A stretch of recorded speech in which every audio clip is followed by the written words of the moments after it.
With the first pick, Thunderstorm! Thunderstorm! Yeah, thunderstorm! Welcome into the Fantasy Rant podcast presented by Stadium Rant. Stadium Rant is here to give every team dedicated coverage, so make sure to check out the YouTube page for league-wide original shows and more. I am your host, Dan Baker, accompanied by my crew. We got Evan Gooden and Mason Beck in the house tonight. Lee's doing dumb stuff like, being a good father and things, Yeah. so Oh, we'll give him a God. night off. All right, so today we are going to be covering the fantasy impact. All of these rookies have new landing spots, new homes for all these guys. We're going to talk about the impact they're going to make on the NFL and the impact they will make on their teammates. And then we are also going to run our first rookie mock draft since the NFL draft has dropped. It's gonna be a fun one. Make sure you stick around to the end to watch that draft. Let's jump into some NFL news. I'm figuring we can breeze over this with all of the juicy stuff we got to talk about later. Just some quick points, though. Travis Kelce extended 2 years, $34.25 million contract. Tyler Boyd has a meeting set up with the Chargers and Titans this week. Ezekiel Elliott signs a 1-year deal with the Cowboys. I'm going to touch back. I'll ask you guys a question about that in a minute. Zay Jones released. It seemed like an obvious cap cut after the Brian Thomas Jr. Draft pick. Zay Jones was a big old cap casualty, going to help the Jaguars progress there. Michael Gallup signs a 1-year deal with the Raiders, going to be the wide receiver 3 on that team, arguably the 4th target. Jarvis Landry expected to join the Jaguars at rookie camp. That'll be interesting to see if he steals away some, short yardage targets, maybe most likely from Evan Ingram and Christian Kirk. Frank Gore Jr. I know you're excited for this, Mason. He signs with the Bills. Got a ton of opportunity ahead of him should James Cook ever go down. Does have some rookie competition in that backfield, though. Ray We'll Davis. touch more on. Yeah. I was gonna tease it, but I like it. Jump into it. And then Boston Scott signs a 1-year contract with the Rams. Do want to touch on that in a moment as well. But let's talk about the Zeke signing with the Cowboys. Right now in that backfield, just Zeke, Rico Dowdle, and Deuce Vaughn. Of the three, who do you think has the most touches, most carries, we'll say? And then who do you think will actually be the back that you want to roster in fantasy? Let's just say redraft, not dynasty. Mason, I'll kick it to you first. I mean, I'm going to just say Zeke. I don't really have a ton of faith in Rico Dowdle. Maybe Deuce Vaughn does actually get a little more play time. I don't see why Dallas didn't even draft a running back this year. Maybe it just shows that they do have a little more faith in Rico Dowdle and Deuce Vaughn. So dynasty, it is a little more intriguing for both of them. But as far as this year goes, I'm just saying Zeke. I mean, feed Zeke his 3 whatever yards per carry that he's going to get. But yeah, I mean, I still don't think it's a strong backfield, but it does definitely boost, I think, everybody's stock a little bit. Not a ton, a little bit. Okay. Evan, what are you thinking?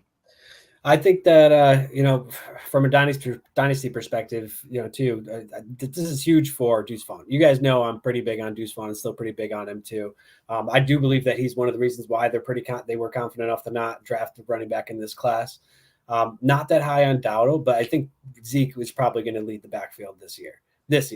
And I do think that Deuce Vaughn is going to see more work than he saw last year, which is not saying a lot, that he doesn't have to do much to get more work than last year. So, attainable. Now that you mentioned it, I am kind of curious to see how many touches Deuce Vaughn got at all last year. But yeah, right now I do lean that Dowdle will be the back to roster in fantasy of the two.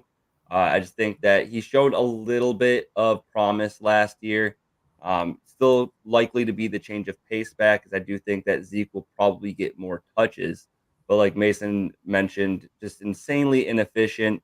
If he does outproduce, if he does outproduce Rico Dowdle, it'll be on the back of like, 8 to 12 touchdowns, something like that. But I think that Rico's got enough chops in the passing game to add some value there. And last year, yards per carry, 4.06, not anything to write home about by any means. If you compare it to Tony Pollard, who is viewed as, maybe a guy that could step up into the top half of RB1s last season, and 3.99 yards per carry last year. So, right around that same area that Rico Dowdle was. And obviously Dowdle is much younger. So a little bit of promise there, but let's move on to Boston Scott. Mainly the reason why I wanted to touch on this is just because I don't think that some people seemed very high on Blake Corum after landing with the Rams. Maybe seeing like Kyron Williams and Blake Corum have a similar-ish play style. McVay even commented on that after the draft. Said one of the reasons why they took him is because they reminded him of Kyron Williams. Yeah. That being said, I do just think that Williams is that dude. I don't think he's going anywhere. I think he's going to continue to see not near the carry percentage that he did last season, because that was insane at times. And then he did get injured last year as well, so I'm sure they're trying to limit that any way possible. But I do think that he's still going to end up seeing at least 65-70% of the touches out of the backfield, with maybe Blake Corum jumping in for some short yardage situations, since he seemed pretty efficient in that at the collegiate level. What do you guys think, though? Boston Scott, does this impact your view of Kyron, Blake Corum at all? Obviously, we're not talking Boston Scott for fantasy value. No one. Oh, and but Evan, I'll kick it to you first this time. What do you think? Does this have any impact on either of the running backs in Los Angeles? No, definitely doesn't have an impact to them. But I do think that this is definitely, Blake Corum, I can see getting a decent amount of work and be valuable in fantasy for sure, potentially even, year one. But I do think that this is more of a move to like make Kyron, in an effort to make Kyron Williams' career longer, take some trade off. Yeah. Like he was just getting so many carries. It's just, you can't last that long with that amount of work. So I think it was just a move to kind of reduce the volume that he has to take on. And, reducing to like 65, I think is pretty accurate, maybe 60% too. I do think he's going to take a hit, and it'll show fantasy-wise. Yeah, that's fair. Mason, what are you thinking? I don't think Boston Scott's going to hurt either of Blake Corum or Kyron Williams' fantasy impact too much. I honestly think this was more a special teams move by the Rams. Boston Scott does play a good amount of special teams. Been pretty solid on it. So I think that's more why they bring it in. He might take away maybe a couple carries from the other two a game, but nothing to worry about. I don't think it's anything threatening to having Kyron or Blake Corum on your roster. Yeah, and just to be clear, it's not that I think that Boston Scott's going to take away carries from either of these guys.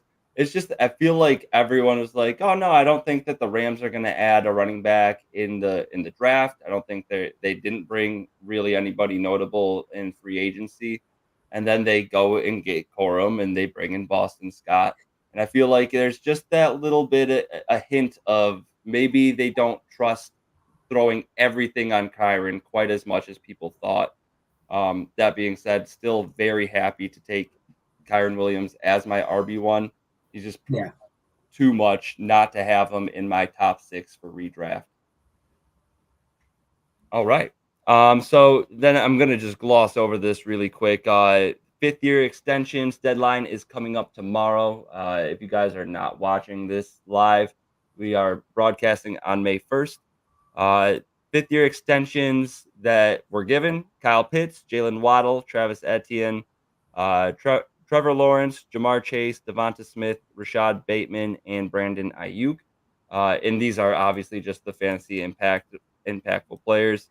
And then the players that did not get it, basically any quarterback drafted 4 years ago. We got Zach Wilson, Trey Lance, Justin Fields, Mac Jones, and then Kadarius Toney and Najee Harris.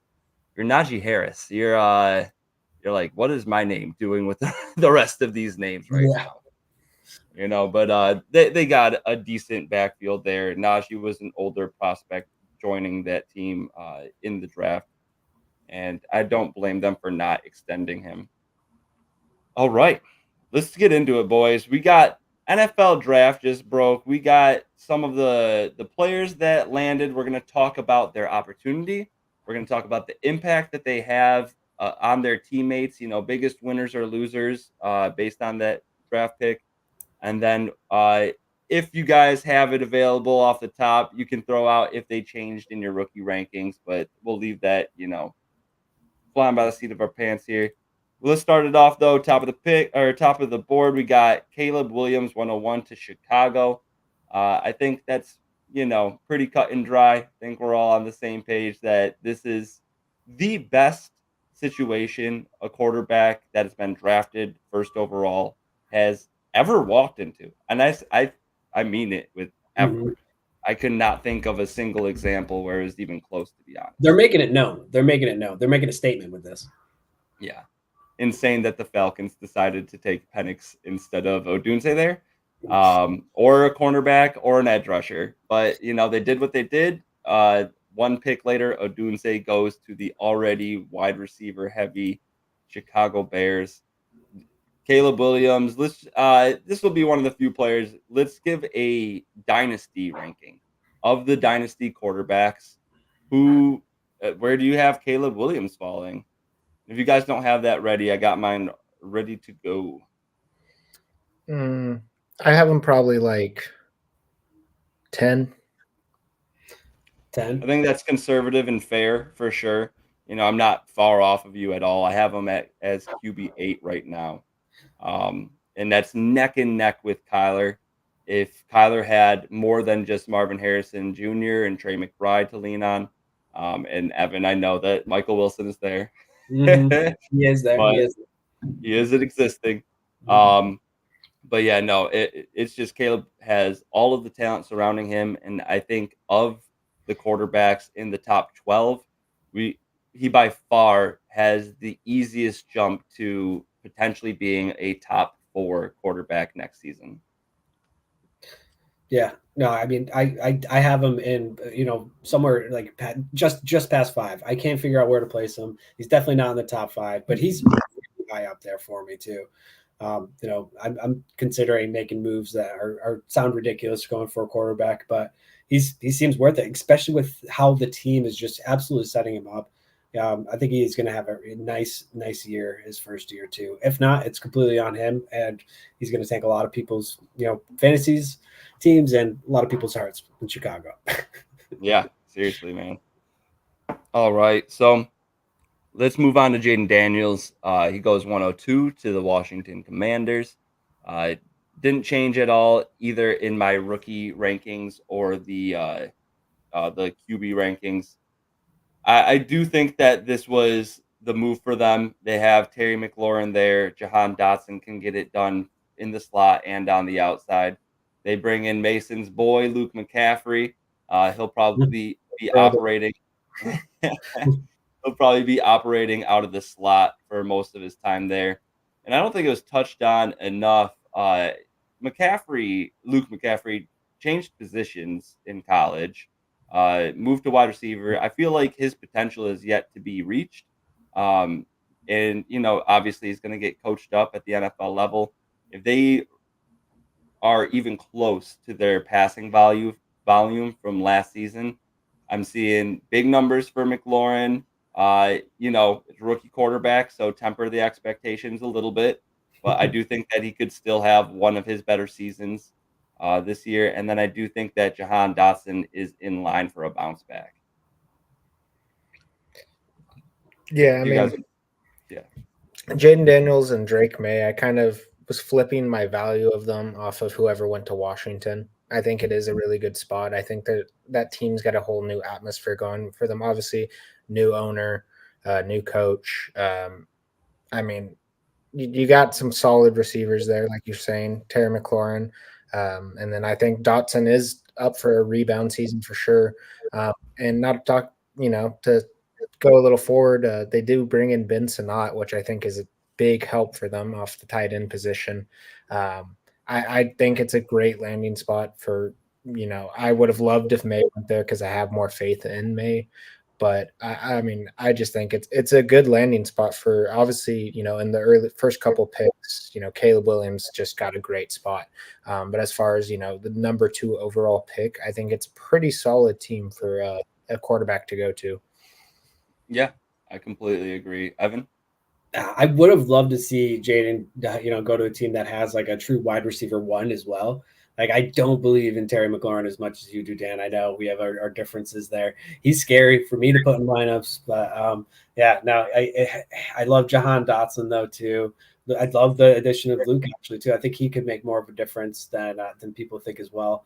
But it's tough to judge him, especially just because of this fantasy and his rushing upside. I still have like hardly put that in consideration what he could do in comparison to some of these other quarterbacks too. He's like got like Anthony Richardson level rushing upside, which could put him as a QB1. He could be a QB1 right away, which is crazy. But I just don't have a lot of faith in that offense. So yeah, I mean, Mason had a lot more faith in the quarterback going into that offense, but I just don't have as much faith in the offense as opposed to I have a lot of faith in Jaden Daniels. Yeah, I mean, I overall think that QB1 in redraft is on the docket. It's not out of the realm of possibility.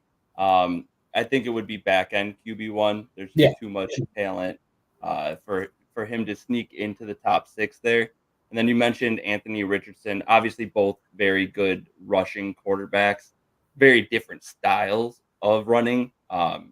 Richardson's got the size. He can do a little bit more of the bully ball, even though the 2 injuries kind of suggest not so much. Yeah. Hopefully Steichen can get rushing quarterbacks don't get hurt as often, right then? Yeah, we've talked about this. They don't get hurt as often. They don't have as detrimental of injuries. But we will save that for another day. Yeah, we're gonna spiral real quick. Right, there's no resolving that. That's just a deep rabbit hole that we get into about 10 times per season. Yeah. But yeah, so overall, I think that we saw Jaden Daniels have tons of success passing downfield. I think that's really going to suit McLaurin. I think that's going to open some things up for Dotson. So I do like the landing spot overall. And then let's move on to Drake May, 103 from the New England Patriots. I think that this is their guy finally. They didn't mess it up. They didn't trade back and take McCarthy or Nix or Penix later in the draft. They got their guy. They moved forward. I would have liked to see wide receivers with a little bit higher draft. Well, Polk got high draft capital. I would have liked to see a couple of different wide receivers land there. However, Jalen Polk goes there later in the draft. Javon Baker lands there as well. They still have Demario Douglas. They brought in KJ Osborne this year, re-signed Hunter Henry, and Tyquan Thornton's doing something somewhere in New England. So they do kind of have an array of different skill sets now. Javon Baker, I think, is one of the biggest sleeper X wide receivers in this draft class. He had really solid numbers as far as his production profile and as well as his success rate on all different routes, as well as against zone, man, and press. Overall, just impressed by him. I think that he is going to be one of the sleepers in this. I do see Twitter buzzing with some Javon Baker hype right now. So if you got a rookie draft right now, I think you could still get Javon Baker easily mid-third or later, maybe creep into the early third right now with the hype. By the time draft season comes around, I could see him as a late second round pick. But what do you guys think? I'm curious, who do you have higher, Jalen Polk or Javon Baker right now? I got Polk higher. I mean, just coming from I'm a UW guy now, so moved out here to Washington, and he has definitely shown the talent. He's got some talent too. But I hate the landing spot for him too. Love the draft capital as well. Like they clearly want to use him. They plan to use him, and I just also Javon Baker too. He's an ex receiver too, but we've talked about him a little bit. But he was not somebody that was highly spoken about before the draft either. Now I think with this landing spot, he's definitely being talked about like more. Obviously, like you said, there's a buzz around him too. But with how it affects Drake May too, this is going to be really interesting to see. Yeah, Mason. Yeah, I'm gonna go Polk. I'm a little higher on just because of the draft capital. I think Baker and him could honestly be two very solid wide receivers for them going in the future. Um, like you were saying, like I mean, they re-signed Hunter Henry. Demario Douglas is still there. Kendrick Bourne will be back. I mean, Ramondre is a great receiving back, and even Antonio Gibson they brought in. I think there's a lot of help for weapons. And, nobody that is elite player at least now as of now. Obviously, maybe one of those receivers can evolve into an elite player. But to just more touch on May, I think he could have a struggling year one just because that O line is not very good, and he could struggle there. But I do think he does have some decent weapons with him. We'll see how it goes. New coaching staff. Patriots are a completely different team now without Bill Belichick. First time we've seen him without him, and what has it been like 20 years now? So I mean, feels like I've been born. Oh yeah, no, I don't remember a non-Belichick team of the Patriots in my life, but Right. I mean, I think he will have a rough year one, but I think he's my favorite quarterback in the draft. I think he's the best out of all of them, even Bo Nix, I know, but You had him above Williams on just like a pure talent standpoint. I do. I do think that he will do better in the long term in the NFL. Like I got Drake May in a super flex league at the 106, and I was ecstatic about that. Oh yeah, that's you should be for that. Yeah, And 100%. like I mean, even drafting him at like 104, 105, I love that just because of the long term that I think he's going to be. But yet again, I don't think he's going to be a good redraft quarterback this year. But I do think dynasty he is going to be one of your guys of the future. Okay, yeah. yeah. 106 is actually exactly where I have him right now. So it's great value. Yeah. I mean, I have him at 105. He didn't move up or down compared to pre-draft. But what I like for Drake May's landing spot, I also have Jalen Polk ranked higher. He was one of the guys that moved up the most for me in rookie drafts. Um, I think that their skill set fits perfectly. We talked about how reliable Jalen Polk's hands are. Guy does not drop it once it hits his mitts. And Drake May loves throwing into tight windows. Think that alone is going to do really, really well for their connection. On top of it, the NFL has been switching more zone heavy over the past few years. Don't have the numbers in front of me right now, but I'm pretty sure it's between 65 and 66% of the plays for the NFL as a whole. Zone coverages ran, and Jalen Polk last year had an 81st percentile success rate against zone coverage. Not nearly as good against man, but I think that that's going to be a great combination for them. Javon Baker acting as the true X, with Polk being the big slot, moving to the outside when he needs to. Demario Douglas also mixing into the slot, with Tyquan Thornton being the field stretcher. And then Hunter Henry as the red zone threat. Feels like they got their roles set out for them. And I do think that Drake May is going to have a lot of success. I agree with you, though, Mason. Maybe takes a year for all of that to set in and then get the O-line up to snuff. All right, talk of the town here. They could bring in another like true wide receiver one that would help a ton too. Like him and Jaden Daniels kind of have the same situation that I'm worried about. Right. This is all promise. Schuster as well. Oh yes. Do they? Is he still on the roster? He's I'm still pretty sure he is. Yeah. Oh, God. I mean, there's our true one, right? Yes. You're funny guy. All right. So talk of the town, though, we got Michael Penix Jr. 108 to Atlanta. If you guys joined us for the live stream for the NFL draft, you got to enjoy our boy Clint. Dude is a walking encyclopedia for NFL knowledge. He is a Falcons fan, So he had to take a hot like 5 minute break, get back to us, still steaming. And I definitely leaned in a little bit on that. He was not too happy with that. Not too happy with the Penix pick. Obviously, Kirk Cousins is there. It's just like, what are the Falcons doing? I don't understand it. They give Kirk Cousins an absolute bag, 4 year, $180 million. Will not have less than a $35 million dead cap for 3 seasons. And then at that point, maybe if they go and cut him post June 1st in 2026, then he will have a dead cap of 12.5. And I'm sorry, that's 2027. So after the 2026 season, after waiting past June 1st, still $12.5 million dead cap. Do you guys see any world where Michael Penix, outside of injury, is starting above Kirk Cousins in year one? No. No, not in year one. I No. agree. Let's move on to year two. Do you think he will get a start if Cousins, again, fully healthy?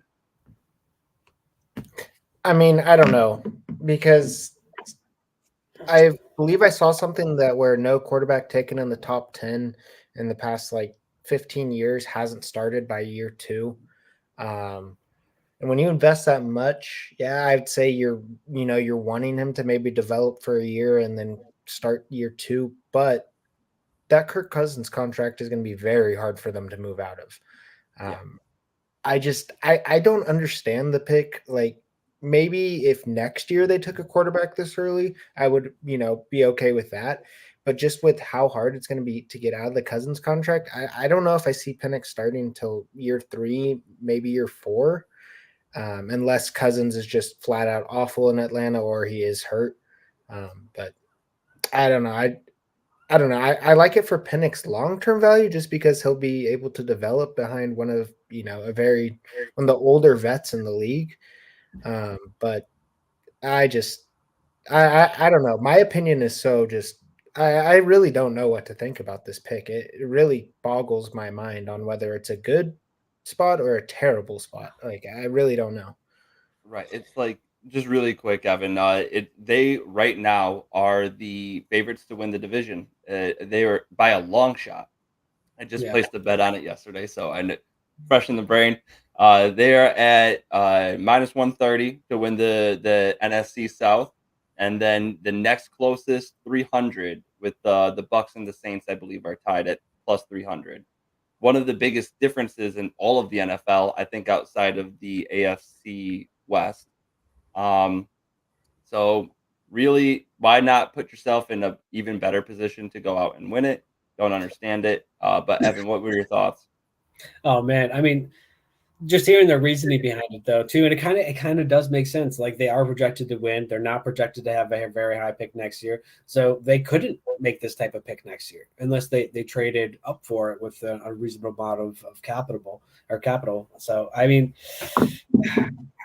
I'm kind of puzzled by it too. I really love Penix. I really love Penix as well. So I really wanted to see him play. And the fact that this is just, making me wait for X amount of years, however many years that could possibly be, is just incredibly frustrating. And it's tough to gauge how long I want to wait to open my present. You know what I mean? Type of thing. Yeah, yeah, I get How many exactly what you're Christmases saying. is it going to be? How many Christmases?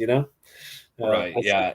It's like if you don't have a taxi squad, I'm not drafting Penix until late third. Yeah. Even if you do have a 1 year taxi squad, What if you got like maybe the deepest league in the league of leagues? You know what I mean? Like, this is like, right, just crazy deep bench spot. I'm But talking 30 like bench. even we have a start 11 and roster. I believe it's 25 players with a 4 deep taxi squad in our Yeah. main dynasty league. Feel like that's overall moderately standard. Maybe a tiny bit deeper than some leagues, but definitely not quite as deep as others. In that league where I could use a quarterback 3 in the future. I'm set for a few years. I still don't really see myself just burning a pick with Penix unless there's nobody else available and it's a deep rookie class this year on the offensive side of the ball. So really not looking to take him until the late third personally. I wonder if like any Devi people would be like think differently about this because they're like used to that. You know what I mean? They're right? used to, Already thinking long yeah, term. they're Or already if you're a Cousins manager and you have two other solid QBs where you won't have to lean on Penix, but you get that like well. automatic bridge. Actually, And imagine having Penix as a Devi. So imagine drafting him in for college oh my and God, expecting him that is to. torture. That Oh is my! you wait so I'm long just for putting him that together. to I'm get to just the putting league.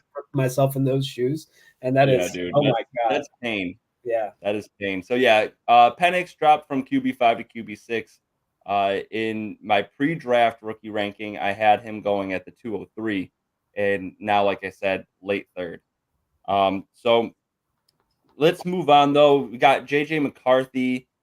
Like a lot of the mocks had him going, maybe not at the pick that he did, but McCarthy goes 110 to the Minnesota Vikings. He jumped up 2 spots in my QB rankings from pre-draft. I was very low on McCarthy. He basically needed to land in one of the best opportunities in order to him get bumped up, and that's exactly what happened.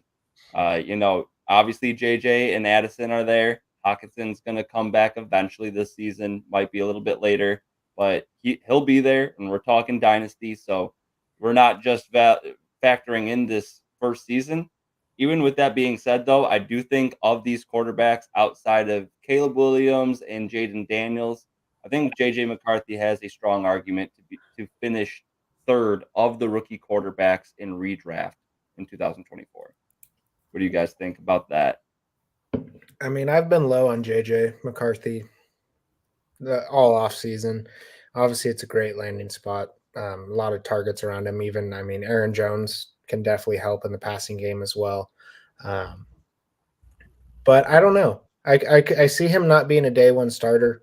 I see them kind of going Sam Darnold the first couple weeks, and maybe Sam Darnold does kind of produce enough to keep the starting job at least for most of the season. And I could just see that faltering into JJ McCarthy producing much the first year. But I mean, obviously that he did land there does boost him a little bit in the dynasty terms of it. I'm still kind of avoiding him because, I mean, we don't know if Justin Jefferson is really going to even be there after this season. That is a big, kind of what if. If obviously McCarthy does do pretty good, then Jefferson will probably stay, especially because if Vikings are willing to pay him a massive contract.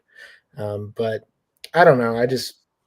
I'm not a JJ believer, or JJ McCarthy believer. I'm a JJ Jefferson believer. It's gonna Yeah, you suck. gotta choose your JJs carefully. Yeah, it's gonna suck all JJ. season having to deal with, not confusing JJ with JJ. So I don't know. Fate loves I irony. But didn't no, catch that. But what do you got for JJ? Do you think that he can finish as the QB3 in redraft for 2024? Finish as the QB Of the rookies. of the rookies. Yes, I do. I think that I actually have him above Drake May. So I am sold on Yeah. JJ McCarthy. I like JJ McCarthy. I want to meditate with him. When he's going through his sessions there too. I drafted him with my me and Dan are in a startup right now. I did draft him here. Not a startup, a rookie draft, but yes. Or not a startup, but a rookie. Yeah, and I drafted him at the 106 here. So yeah, I'm ready to go. I'm all in on JJ. Well, you guys are forgetting about Bo Nix. Obviously he's going to be probably QB2 of. No, he was my 108 pick. So I have both of them now. So yeah, I'm very happy. You do. What a pro! What a natural transition from Mason Beck. We are talking Bo Nix next, drafted at the 112 to Denver. Pretty crazy that we had 6 quarterbacks go in the top 12 picks without doing any research. I don't know if we've ever seen that before. I believe that was the first time ever. The first draft. Yeah, that was insane. I didn't expect Bo Nix to go quite that high, even though he was my QB4 pre-draft. Had him above McCarthy and Penix. And I do think that he has some sneaky value in Denver. Right now, they got Cortland Sutton on the roster, had Marvin Mims, Greg Dulcich, Javante, and they brought in Audric Estime. Also bring in Troy Franklin I thought that was crazy that he dropped to the 4th round. Glad that they went up and reunited the Oregon boys. There's going to be some natural chemistry there. I think Troy Franklin fits perfectly as a wide receiver 2 on any team. Definitely not a wide receiver 1, but he's a solid route runner again in all facets. I'll pull up the reception perception now, but yeah, I think that both Troy Franklin and Bo Nix are going to have some sneaky value. That being said, specifically, Bo Nix's ceiling is capped. He's got some mobility. He'll add a little bit with the legs. He's very accurate and is a proven starter. I think he's already NFL ready for the most part. However, I think it's going to be a pretty vanilla offense. I think it's going to be a ton of crazy picks. Oh, someone just I don't know if you guys heard that little sleeper notification, but someone must have made a pick in our rookie draft, Evan. Oh, really? Adonai Mitchell at the 2-7. Ooh. Yeah, All that's right. What's up? That's around where I value Mitchell. Yeah, that's fair. Yeah. Right. And we will touch on that pretty soon here. But yeah, Bo Nix, what do you guys think? Overall, did he move too much pre-draft to post-draft rankings for the rookie QBs? And are you comfortable having him as your QB2 in Dynasty? I'm not even going to answer because you already know. Yes. The answer is I'm yes. preaching to the choir here. I feel like if I went on any other podcast, they would be looking at me sideways. But you know, we're all on the Bo Nix train here. I think he's my biggest riser because I had him very, very, very, very late pre-draft, and now I took him at the 108. I have him really in my rankings. Like I feel like I needed some quarterback depth there, and I was playing some chess games with some of the other people that we have in the league. Yeah, I do think that he's valued at the 109.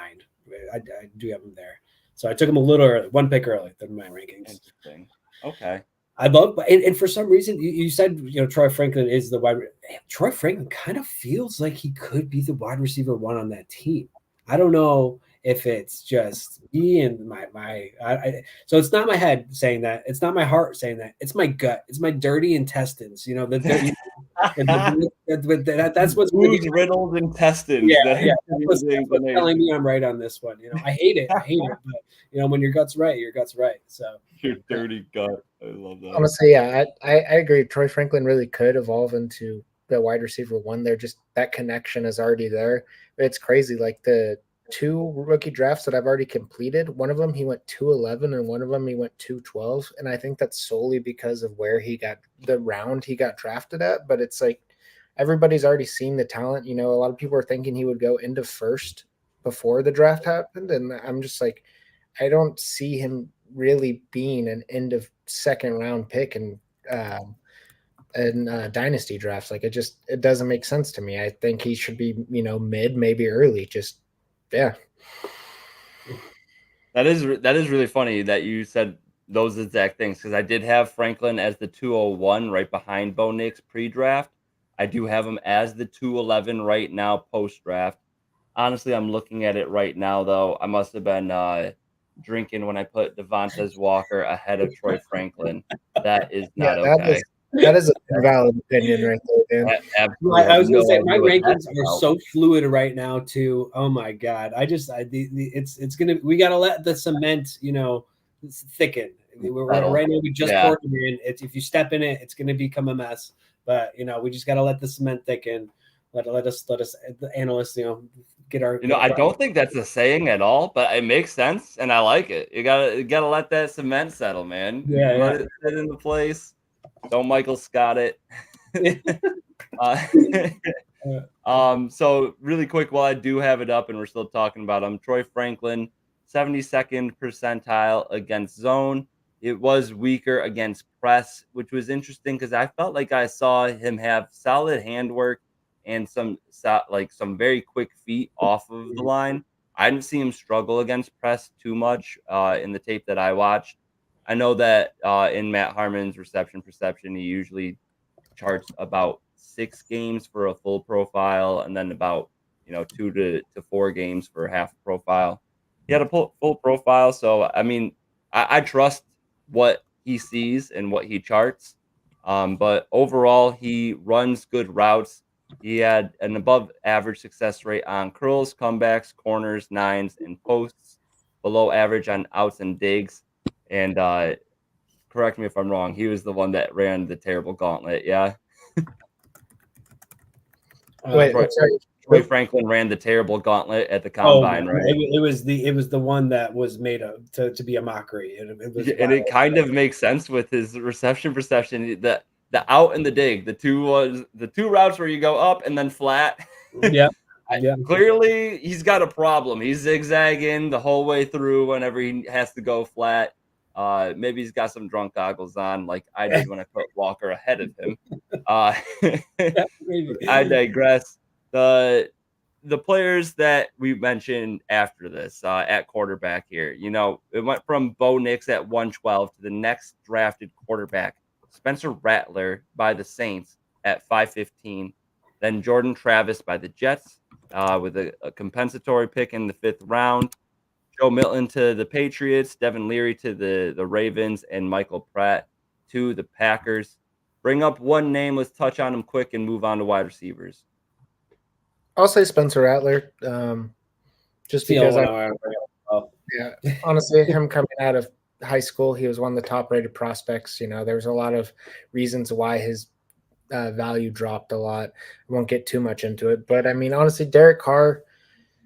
I mean, I love Derek Carr. He's from my hometown, but the injuries are there from last year. It could be something that maybe lingers into this year. Could give Rattler a starting chance, and Carr is not the long-term option there. So, I mean, if Rattler comes in off of a Derek Carr injury and proves to be a solid NFL QB, he could maybe, get a shot for a year or two after that. And that's really the only quarterback that I could see really having any value. I mean, Pratt, I kind of liked him maybe having some value coming into the NFL, but falling to Green Bay behind Jordan Love, he's never going to be a starter unless the only time he will start is if Jordan Love is injured. There's no other chance that he will. Yeah. And Jordan Love, I do believe he's on his 5th-year extension right now, which is crazy because he's only played 1 year as the starter. There's, if he disappoints this year completely, there's a chance that they move on from him, and maybe that gives Pratt some value. I don't see that happening with how Jordan Love ended the season. And Evan will back me up on this. I was not a Jordan Love truther at the beginning of the season. No, specifically right at that halfway mark when I started talking some smack on Jordan Love, he found his stride. He absolutely turned it on, and I'll be the first to admit it. I definitely see him being extended after this 5th-year extension that he received for 2024. And then just to touch on the Derek Carr situation as well really quick. Right now, dead cap is ridiculous, going to be ridiculous through 2025. So Rattler probably won't see the field much for the next 2 years. However, after that, in 2026, if they cut him post June 1st, it's a manageable sacrifice. $28.6 million in dead cap compared to his $51.4 million cap hit. Insane numbers. But eventually, everything's going to come to fruition when Saints just magically create cap space year after year after year. They're paying for it now with Kamara contract and that Derek Carr. Yeah, Kamara. I was waiting for the Kamara name to be brought up when that both of them, man. Yeah. So super quick. I'll just say Jordan Travis as well, drafted to the Jets. Yeah, it's kind of relevant to bring up because Rodgers is kind of, who knows how much longer he's got, and this could be who's the next man up really quick. Exactly. Hit the nail on the head. Rodgers right now is 40 and a half years old. He does have 2 years left on his contract. However, next year he goes from a $17.1 million cap hit right now in 2024. Next year, $51.5 million dead cap. I think he either, retires if he doesn't perform well or goes into next season. And Jordan Travis needs time to sit. So we are running long here on quarterbacks. It's an interesting topic. So I'll move on to our next spot here. Honestly, you want to say digress? You're done saying it? I was gonna say digress again, and I was like, I've said that 12 times already on the pod. Let's choose a new word, too Dan. Yeah. So you know I what? digress. I digress. Let's move on to running backs. Actually, since there's a few less to talk about than wide receiver, we got Jonathan Brooks with the first overall pick to the Carolina Panthers. Um, by far moved up the most on my board. I will say I was a little bit, I don't know, blase on Jonathan Brooks. You know, he's just there to me. I thought that he was definitely an above average prospect, but didn't have the true calling card. And Evan talked about it last week when we were talking about running backs. I love contact balance, a guy that can take a shot, continue to run strong, doesn't take much time to rebound. That is not Jonathan Brooks. He will make some guys miss. He will run through the occasional defender, but he gets knocked off balance very easily and does not frequently make the second defender miss. So that's why I was so low on him. However, going at the 214 to Carolina, it's a great landing spot for him. Not a ton of teams needed a RB1 on their team, and they do still have Chuba Hubbard there for the season, and Miles Sanders signed through 2 more seasons. Miles Sanders will be cut by the latest next offseason. And then I believe this is the last year of the deal for, and I just Chuba Hubbard. I'll fact check that right now. But who do you guys have as your RB1 in this rookie draft class? Did it remain Trey Benson or did Jonathan Brooks jump up to RB1? Sorry. Go ahead. You go, Mason. Okay, so I mean, Jonathan Brooks moved up as my number one. I wasn't super high on him. I actually had a couple running backs in front of him, not just Trey Benson. But almost every single running back had a terrible landing spot except for Jonathan Brooks. And I just think obviously there's some injury concerns. I saw something that was saying that Brooks would be ready for training camp. Don't know how true that is. That could just be optimism coming out of Carolina. But I think Carolina as an entire team as a whole is going to improve massively next season. I mean, I don't think they can get any worse. So, but I think that maybe, coming off the injury, he's going to be worked in slow.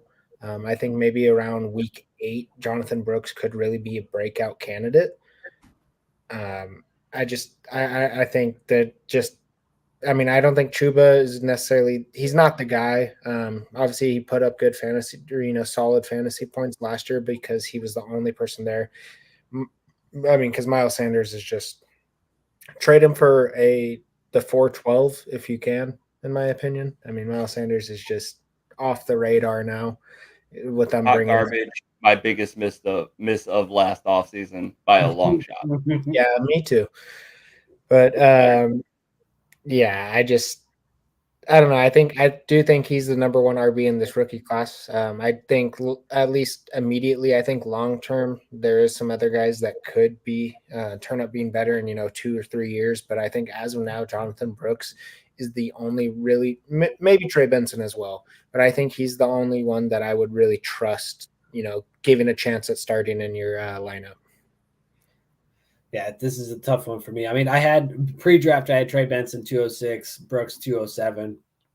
I'd probably take Brooks before Benson now, just because with running back, I'm not expecting a long lifetime, either. So to have him not start for a year, have to play under somebody, just not as attractive. Not as attractive as the pick. And I think that really just kind of is the difference maker to put him up ahead. But I really do like Trey Benson. And Trey Benson, I think, really could outplay James Conner to be the running back one this year. So that is a realistic opportunity, like what I can see as a realistic thing this year. So, and James Conner gets injured every single year. He does, yeah. So we'll see. We'll see. And right now, I expect it to be timeshare for both Trey Benson and Blake Corum as well. But my God, it's there in a different tier for sure. Yeah. And I'll take the other side of this here. I will go with Trey Benson just because it's dynasty. I do think that in year 1, unless Mason, you were mentioning week 8, I feel like maybe that's by the time he's like full go 100% back. But I do think he'll see the field earlier than that. Trey Benson, obviously going to be behind James Conner. You guys just touched on James Conner injuries, never had one season of 16 games or more, usually misses 3 to 4 games. So that could be his opportunity to see a little bit more of the field, start getting more consistent work from there. Year one definitely goes to Jonathan Brooks, but long term, I love the landing spot for Trey Benson. James Conner, I'm going to fact check it really quick, but I am 99% sure Conner's on the last year of his deal. So that's perfect for me. Kyler Murray being there, Trey McBride, and now Marvin Harrison Jr. This could be a great offense moving forward. And yeah, James Conner is on the last year of his deal. And he is right now 28.4 years old. So I think right now, Trey Benson, he's maybe going to be capped at around, let's say, 100 touches at most. And then, somewhere in the 400 to 500 yard range. But if you can show me the efficiency in year one, then I am going to be buying him everywhere that I can heading into next season. I'm already trying to buy him. And, nobody wants to give up the pick so I can jump in Well, front of not him. right now. Not right now. No. I was, I feel bad for Dan right now these days. I was texting him, man, it's tough. Dude, yeah, I have Justin Herbert, Jalen Hurts, and Kyler Murray all on one roster. So I offered Kyler Murray straight up for the 202, and it was Trevor. I said Trevor Lawrence because people are pretty down on Trevor right now. I felt like that would have been worth it. I threw in my third just to make it appealing. Just a slide down one round. You get the QB upgrade in Kyler. A lot of hype around him and Marvin right now. But I have James Conner on that roster. Desperately wanted him. Also offered Stephon Diggs in the third for the 202 straight up. Both rejected. So seems like I'm not the only one on the Benson bus right now. All right. We got Blake Corum going up next in the draft. He was picked 19th in the third round to the Rams. We talked a little bit about him earlier. Overall, I think this is Kyron's backfield. I'll keep this one short and sweet since we already kind of touched on it. Kyron's backfield, Blake Corum might get some touchdown or short yardage work, but I don't think that he is going to be valuable in redraft, and I'm really not looking to draft him in Dynasty. Yeah, I mean, I was pretty high on Corum. I thought he was one of the better, NFL ready backs. Maybe not long term, but I was hoping he would have had probably one of the better landing spots and could have a really solid year one, year two. But Kyron's a guy that I still think Kyron's going to still pretty much be a workhorse. Obviously his carries will probably dip a little bit, but I still see Kyron being the workhorse. And then, I mean, Kyron he's locked up there for years. So if Corum is stuck there for 2-3 years behind Kyron, I just don't see it. And Corum is also already an older running back coming into this league. So this really does hurt him, being behind a guy who's going to have another potential workhorse season. I just don't see the value as much in Corum anymore. Maybe he's a late second word just because I think if he does get the chance, say Kyron gets a season-ending injury, I think Corum can produce a lot in that offense. But I think without injury, there's not really much room for Corum to put up, consistent numbers. Maybe he gets a touchdown every 3 or 4 weeks, but that's not enough for you to trust a guy to start in your fantasy lineup. Yeah, and to touch on what you were saying really quick, Kyron does only have 2 years left on his deal right now. But Blake Corum, 23 years old, 163 days into until 163 days old. Kyron Williams, 2 years in the NFL, 23 years old, 254 days. That's less than 100-day difference, and one guy's already got a RB1 season on hand and trust in this offense or from the head coach. And yeah, if Kyron kind of to jump that, if Kyron keeps producing these next 2 years, they're going to re-sign him. There's there's very little chance they don't. Right, Evan. I mean, it's not saying that it's not saying that he is going to be like Kyron did produce like Kyron or anything like that. But I do think that if a 50-50 timeshare, there are going to be weeks where he might even outperform Kyron. If it is a 50-50 timeshare. I mean, I think it's going to be like more like Dan said, like 65-ish. But there's even with 65, there's probably going to be weeks where he might outperform Kyron. If it happens, if it works that way, if just like the game plan works that way, or however it happens. But I don't know. He's it's tough to value him too. I hate his age. I wish he was younger. Why couldn't he just be 2 years younger, like, and then be a nice RB prospect for us? But no, we can't have that. We can't have that. But we can't have nice things here. Yeah, no. Just to put a number on it, 17 games in the season. Obviously, you said that you think that Corum could outproduce Kyron a few of those weeks. Yeah. Do you think that he can do it 3 of the 17 weeks without injury? 3 was about the number that I feel pretty comfortable in. All right, so I will say that he cannot put up. You want to put it at 3.5? If he goes 3, you're putting in. I mean, if you don't throw in an injury caveat, then yes. Yes. Well, no. There's an injury caveat for sure. That's always on the board for running back. Yeah. So well, then I'll give you the 3 then. I'll give you the 3. I'll say that he does not have more than 3 games where he outproduces Kyron without injury. Okay. Fair. All right. I'll write it down. So the rest of the class here. We got Marshawn Lloyd, Jalen Wright, Bucky Irving, Will Shipley, Ray Davis, Braylon Allen, just to name the top guys. Marshawn Lloyd goes to Green Bay in the 3rd. Jalen Wright to Miami in the 4th. Bucky Irving to the Bucks in the 4th. Will Shipley to the Eagles in the 4th. Ray Davis, 1 pick after that, to the Bills. Isaac Guerendo going to the 49ers in the 4th. I'm sorry, the 5th. And then Braylon Allen. Oh, I skipped over Braylon. So, yeah, 4th to the Jets. Braylon dropped by far the most. Very disappointing landing spot. Super buried. Other talented young running backs on that squad. Jalen Wright also, promising upside being in Miami. Obviously, they value the speedsters, but right now, probably RB3, not even probably, definitely RB3 on the depth chart.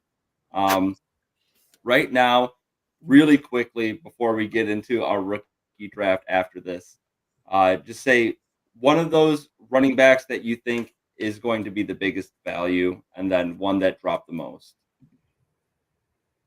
Ooh. Braylon dropped the most for me, and then Ray Davis jumped up the most. I think the Bills have really been looking for that goal line back, and I think that they found one in Ray Davis. Not saying that he's going to be a guy that you want to start in redraft, but definitely a guy that you want to have on your roster for Dynasty. Yeah, I'll say the person who dropped for me the most is definitely Braylon Allen. I liked him a lot. Landing spot's horrible. Breece Hall, now that he's going to be fully healthy, is going to be a straight workhorse. I really don't see anything else besides that. Israel Mbakanda, I hope I said that right. He's still there. Yeah, Mbakanda, he's still there. There's some talent there. They also drafted Isaiah Davis. So, I mean, there's a chance Braylon Allen doesn't even make the active roster. If he doesn't prove himself in training camp, he could just be practice squad. But as far as someone who I'd say rose the most, I mean, I wouldn't say necessarily rose too much for me, but I'd say Jalen Wright, just because the speed. We know McDaniels likes the speed. Mostert could be on. This is probably Mostert's really last year, if he even can keep up the production. Mason, really quick. I don't mean to cut you off, my man, but we're coming up on the hour mark. If you guys want to hear more of Mason's take, Evan's take on the running backs here, and then the rookie mock draft that we'll be running. We're going to do a 3-round rookie mock draft. Definitely want to check that out. Make sure you join us on YouTube for that. Make sure, give us a like, give us a subscribe if you like what you've been hearing and you made it this far. Truly does go a long way for us. And, we're going to be here talking rookies, talking dynasty, talking fantasy all summer long. Make sure you don't miss a thing. And thank you for joining us. Everyone have a great night out there. For those who stuck around on the YouTube, though, I hit that hour mark on the dot. Let's go. Let's We're getting go. good at this, guys. We are. Yeah. All right. What well, happens when I'm not boozed up? All right, I'm gonna jump in and finish my point. Thanks. Yeah, sorry about that, Glad man. you cut me off. It was good for the. I had to hit the mark. Yeah, you had to do. You had to do. But no, Jalen Wright's probably. I mean, I wouldn't even say biggest riser. Let me pull it up where I had his difference. He was actually one of my biggest ballers. Yeah. I had him going like 211, 212, and I still have him going around there. I just think with McDaniels and yeah, like I was saying, Mostert, this could really be his last year if Mostert can even keep it up. And then obviously HN, he's there, young guy. A lot of people have high hopes for him, but injury concern is already there after year one. I think him and Mostert are both kind of injury concerned guys. So I think Jalen Wright definitely could, maybe have a solid role at some point this season already. And I say next year for sure, it could be, just one of the most speedy back. I mean, it already is going to be one of the most speedy backfields in the NFL. It was last year. Yeah, it's the speediest for sure. Yep. Go ahead. And if he can compete with speed with Achane, and he shows a little more to McDaniels that he can do than Achane can do, I could see it being a very split backfield. Just, they don't push any of their guys in the backfield due to injury concerns, and Wright could honestly see decent play time. Yeah. Mostert is signed through 2025. So he got the extension this offseason. I know that he's 32 right now, but he's one of those guys where it's like, okay, even if he loses 2 steps, he's like faster than the average running back. So that's my one concern with him. And then the other being Achane is a similar prototype to Jalen Wright, but faster, like way faster. So I don't know. That's just my concern with Jalen Wright. I did have him dropping from the 207 in rookie superflex drafts, pre-draft, dropping to the 309. Other than Braylon Allen, the biggest drop of any running back. That's a big fall. Yeah, I just don't think he's going to see enough time to be valuable. And I think when he is valuable, you're not going to be able to predict it week to week. Yeah, no, I agree. Jalen fell pretty for me. He didn't fall that fall for me. And honestly, I'm still wet cement. So I don't really know where he's going to be when it comes to the third round, especially. Like I got my first round and then maybe half of my second round really ironed out at this point.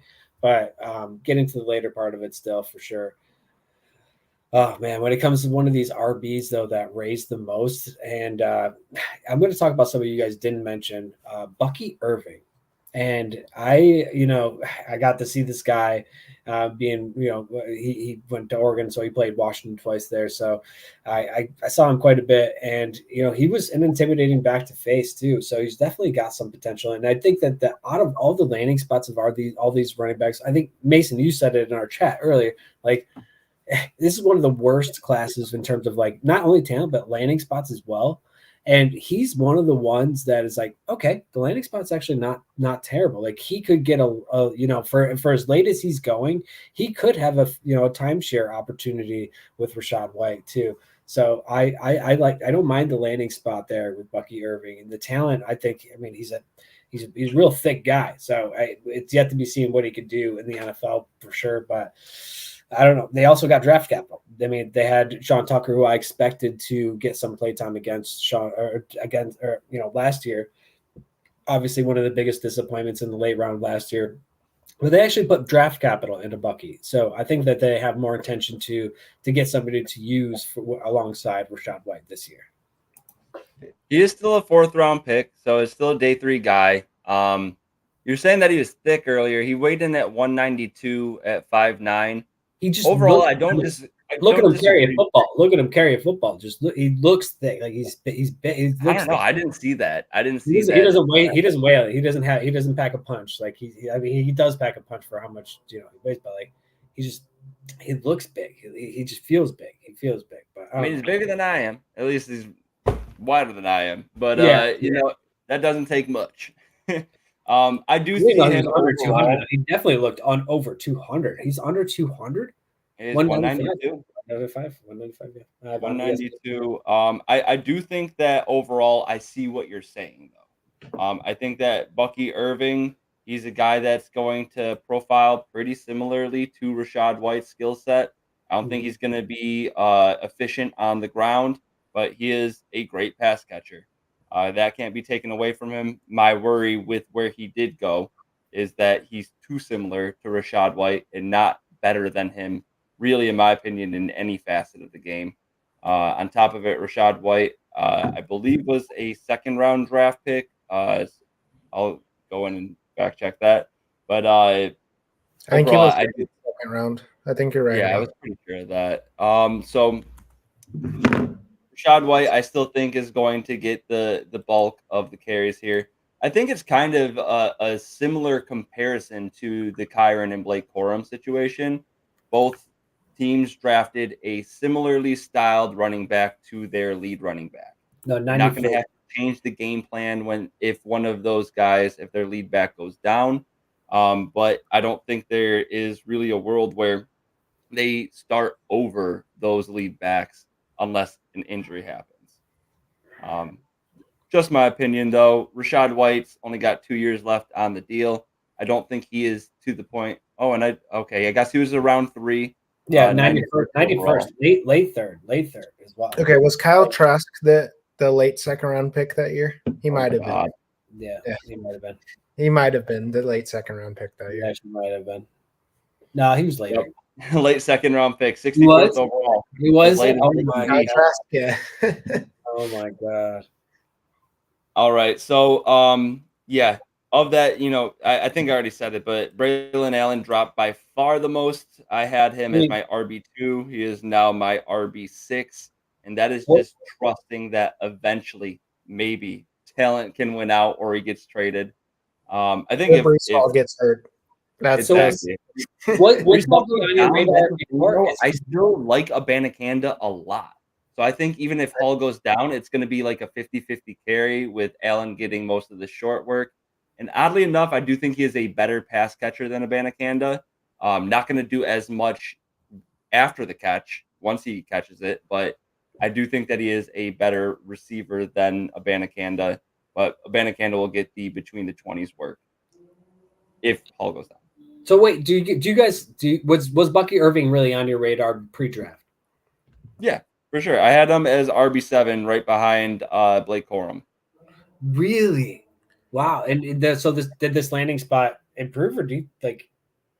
This was one of the few that really didn't change much. He moved up one spot in rookie drafts for me. I had him going from the 403 to the 402. Okay. Yeah. No, he definitely moved into the third for me. Yeah, Oh, and that's I have him fair. like 306.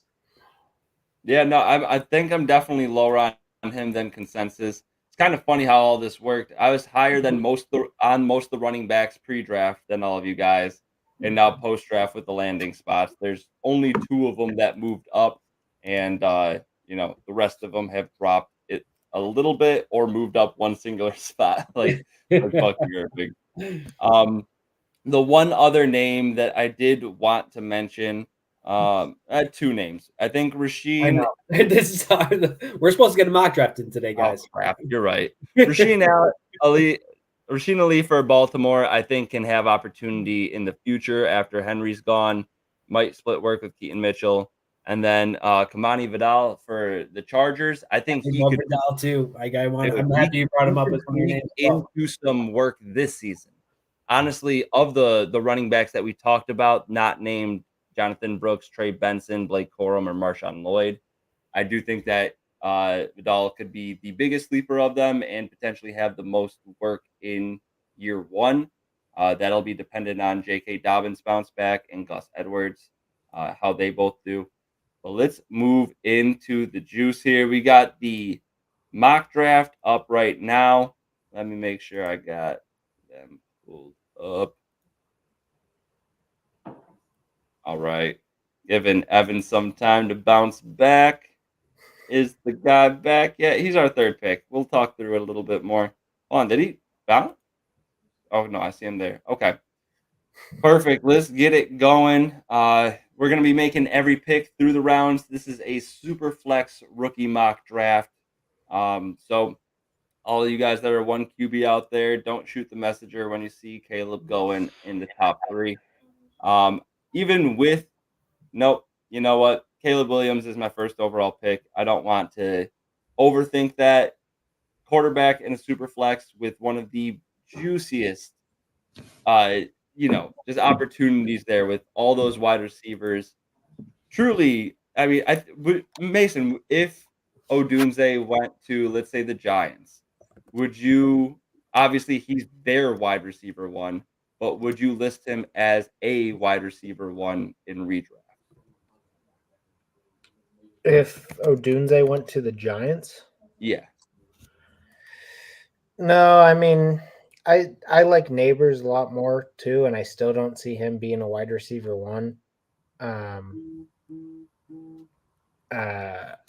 And just because I don't know, I don't have a ton of faith in that Giants offense. I mean, they lost their biggest weapon in Saquon Barkley, and obviously, running back compared to wide receiver. But still, it takes a lot of threat off of the passing game. I don't know. I mean, I love Neighbors. I think he's so talented.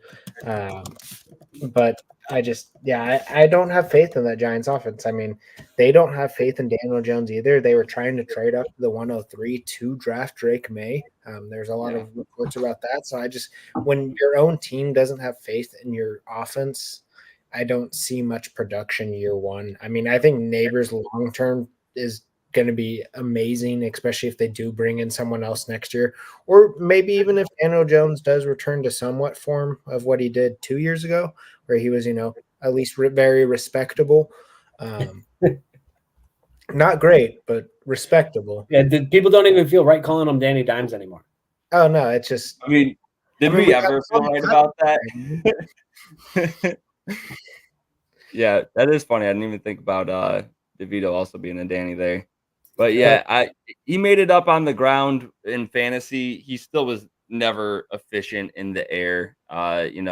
Even his decent season, 317 completions for 3,205 yards, 15 touchdowns and 5 interceptions.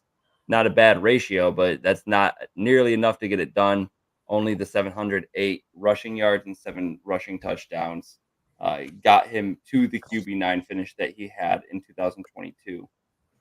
My concern is, for Neighbors at least, is who's behind Daniel Jones. Just Drew Lock and nobody else. But you know what, Mason? Evan is back now, so you're on the clock. We don't have to stall any longer. Yeah, let's go. I'll just say Marvin Harrison Jr. Obviously, that's kind of a pretty obvious one. If you're desperate for QB and you go Jaden Daniels or Drake May, don't feel bad about that. Like, really don't, because I do think they both can be very solid long-term NFL quarterbacks. But just going off my general basis and talent, I would say Marvin Harrison's the 102. Yeah. For sure. Would you, if you, let's say you have 2 viable starting quarterbacks. Let's put your QB1 as, like Kyler Murray, has upside, but, just overall QB1. Now let's say your QB2 is Bryce Young. No, because he sucks. Hey, I'm trying to think of someone. Trust. Yeah, I'm trying to think of somebody that you would actually be fine with as your QB2 week to week. T-Law seems like a high upside QB2. Baker Mayfield. Baker Mayfield, that's perfect for you too, since you're so high on Baker, and he truly was very solid last year. So let's say those are your 2 starting quarterbacks. Let's say Justin Fields is your QB3. You have the 101. Are you taking Caleb Williams or are you taking Marvin Harrison Jr.? Well, I'm not super insanely high on Caleb Williams. So with how they've primed up that offense for him, you have to be high on him. We literally just talked about how he could be the top 10. You had him as number 10. What do you mean? yeah, And I'm this with is you, the first Evan. year. could be a top 5 wide receiver.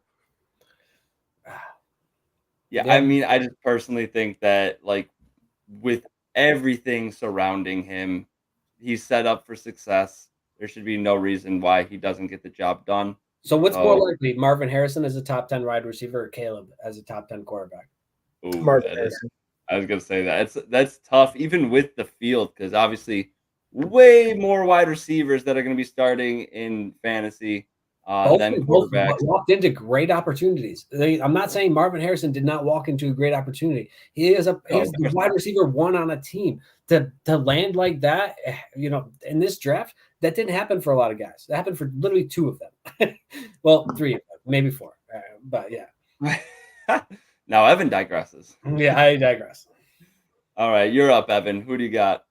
I'm taking Jaden Daniels, of course. Here, you have to with this potential here.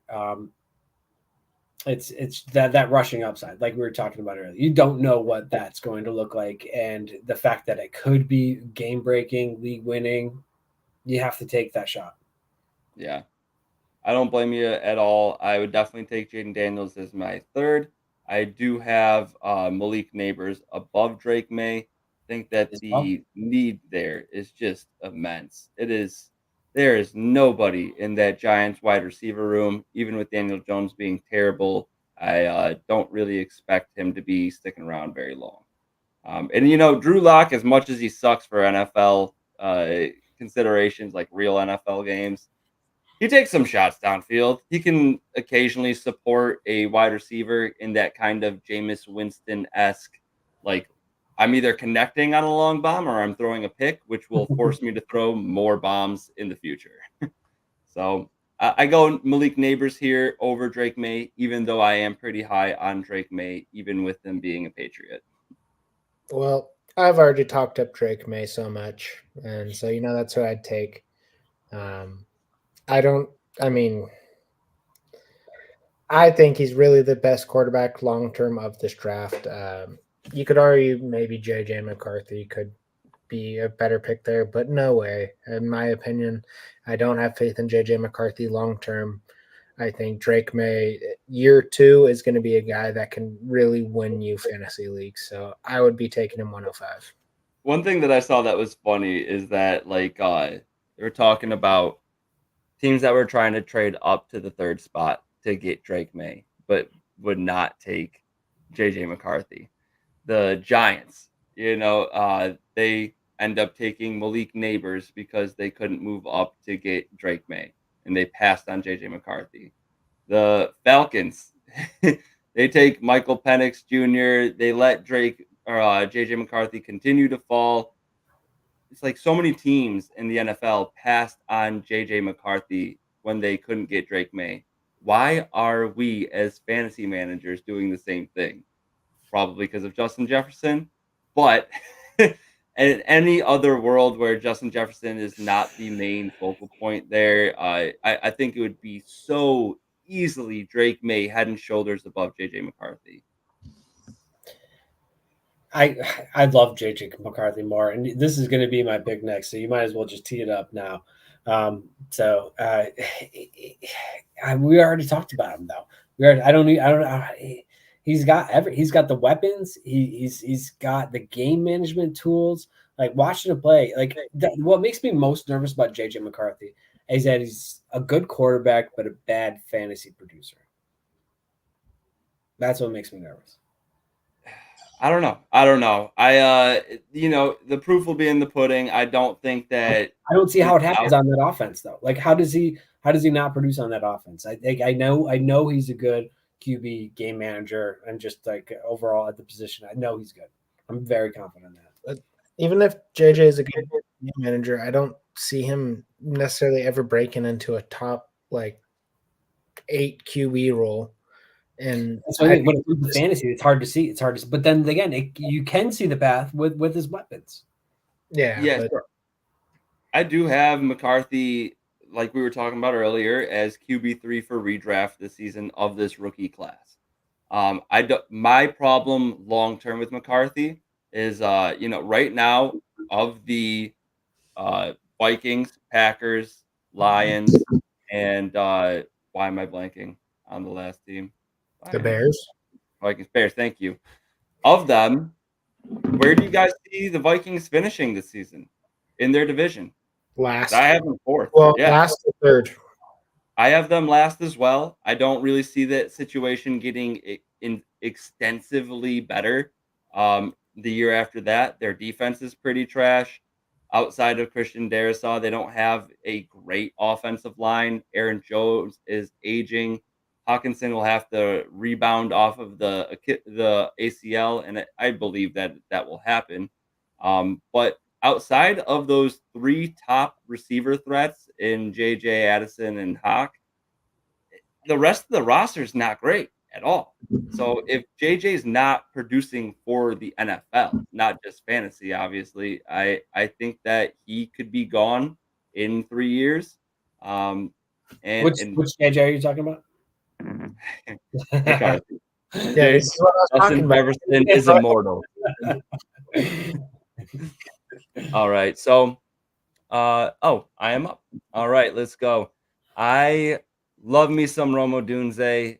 The draft spot does not scare me, even though year one, don't project him to be, a difference maker in the offense.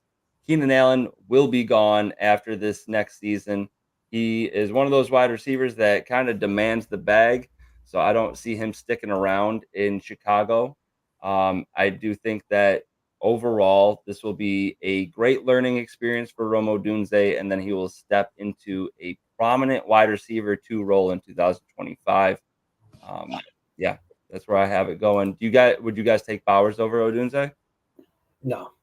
No, I'd say Odunze just because, like you were saying, I think if you can handle, not having a receiver that's going to instantly produce game-winning numbers for you, and you can wait an entire year for that, then yeah, I'd say Odunze is a great pick. But if you need a guy immediately, I mean, I wouldn't take Bowers or Odunze. But Yeah, I Yeah, just looked it up as Bowers found well. his way to the second round for me. What'd you say? Bowers has found his way to the second round for me. You are insane. Mm, That is yeah, absolutely nuts, I disagree. man. I mean, yeah, so I'm next. I would say I'm gonna take Worthy. I mean, Bowers, the talent is there so much, but is Michael Mayer just gone? Like, No, he's not. He's still there. He's yeah, very it's just clearly still there. And his draft capital was literally taken a year ago, and it was only like less than 30 picks behind. yeah. I mean, yeah, I had Bowers as the 106 coming into the NFL draft, but seriously think that was the worst possible landing spot. Yeah, I it was would have kept him there pretty much anywhere else unless he went to the Chiefs. absolutely terrible. Yeah, landing. just I the hated it. worst. I hated it. Yeah, it But- just but where were you on in pre-draft though? Because pre-draft, I actually had him lower. I You had said he had him 106. I I had had him Bowers. 107.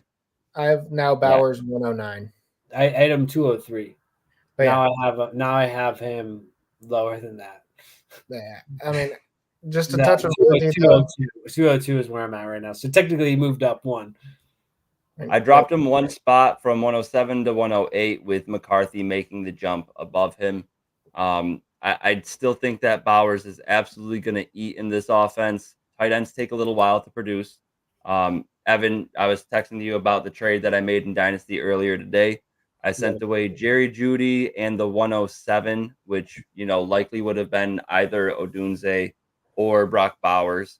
Already have DJ Moore on that roster, so it doesn't make sense to get Odunze. And then, or I meant to get Bowers. No, to get Odunze. And then Bowers, I do value, very highly, but one spot in Dynasty behind Kyle Pitts. I just think that quarterback situation, much better. You got either Kirk Cousins or Penix for a bare minimum of 4 years. The focus of the targets are going to be Drake London and Kyle Pitts. Darnell Mooney, he's there, but he's not going to demand a high amount of targets. More of a More. Rondale Moore. That's who I'm worried. No, I'm Devontae Adams, Jacoby Myers, and Michael Mayer scare me more than Drake London, Darnell Mooney, and who's the backup? Charlie Warner, something like that.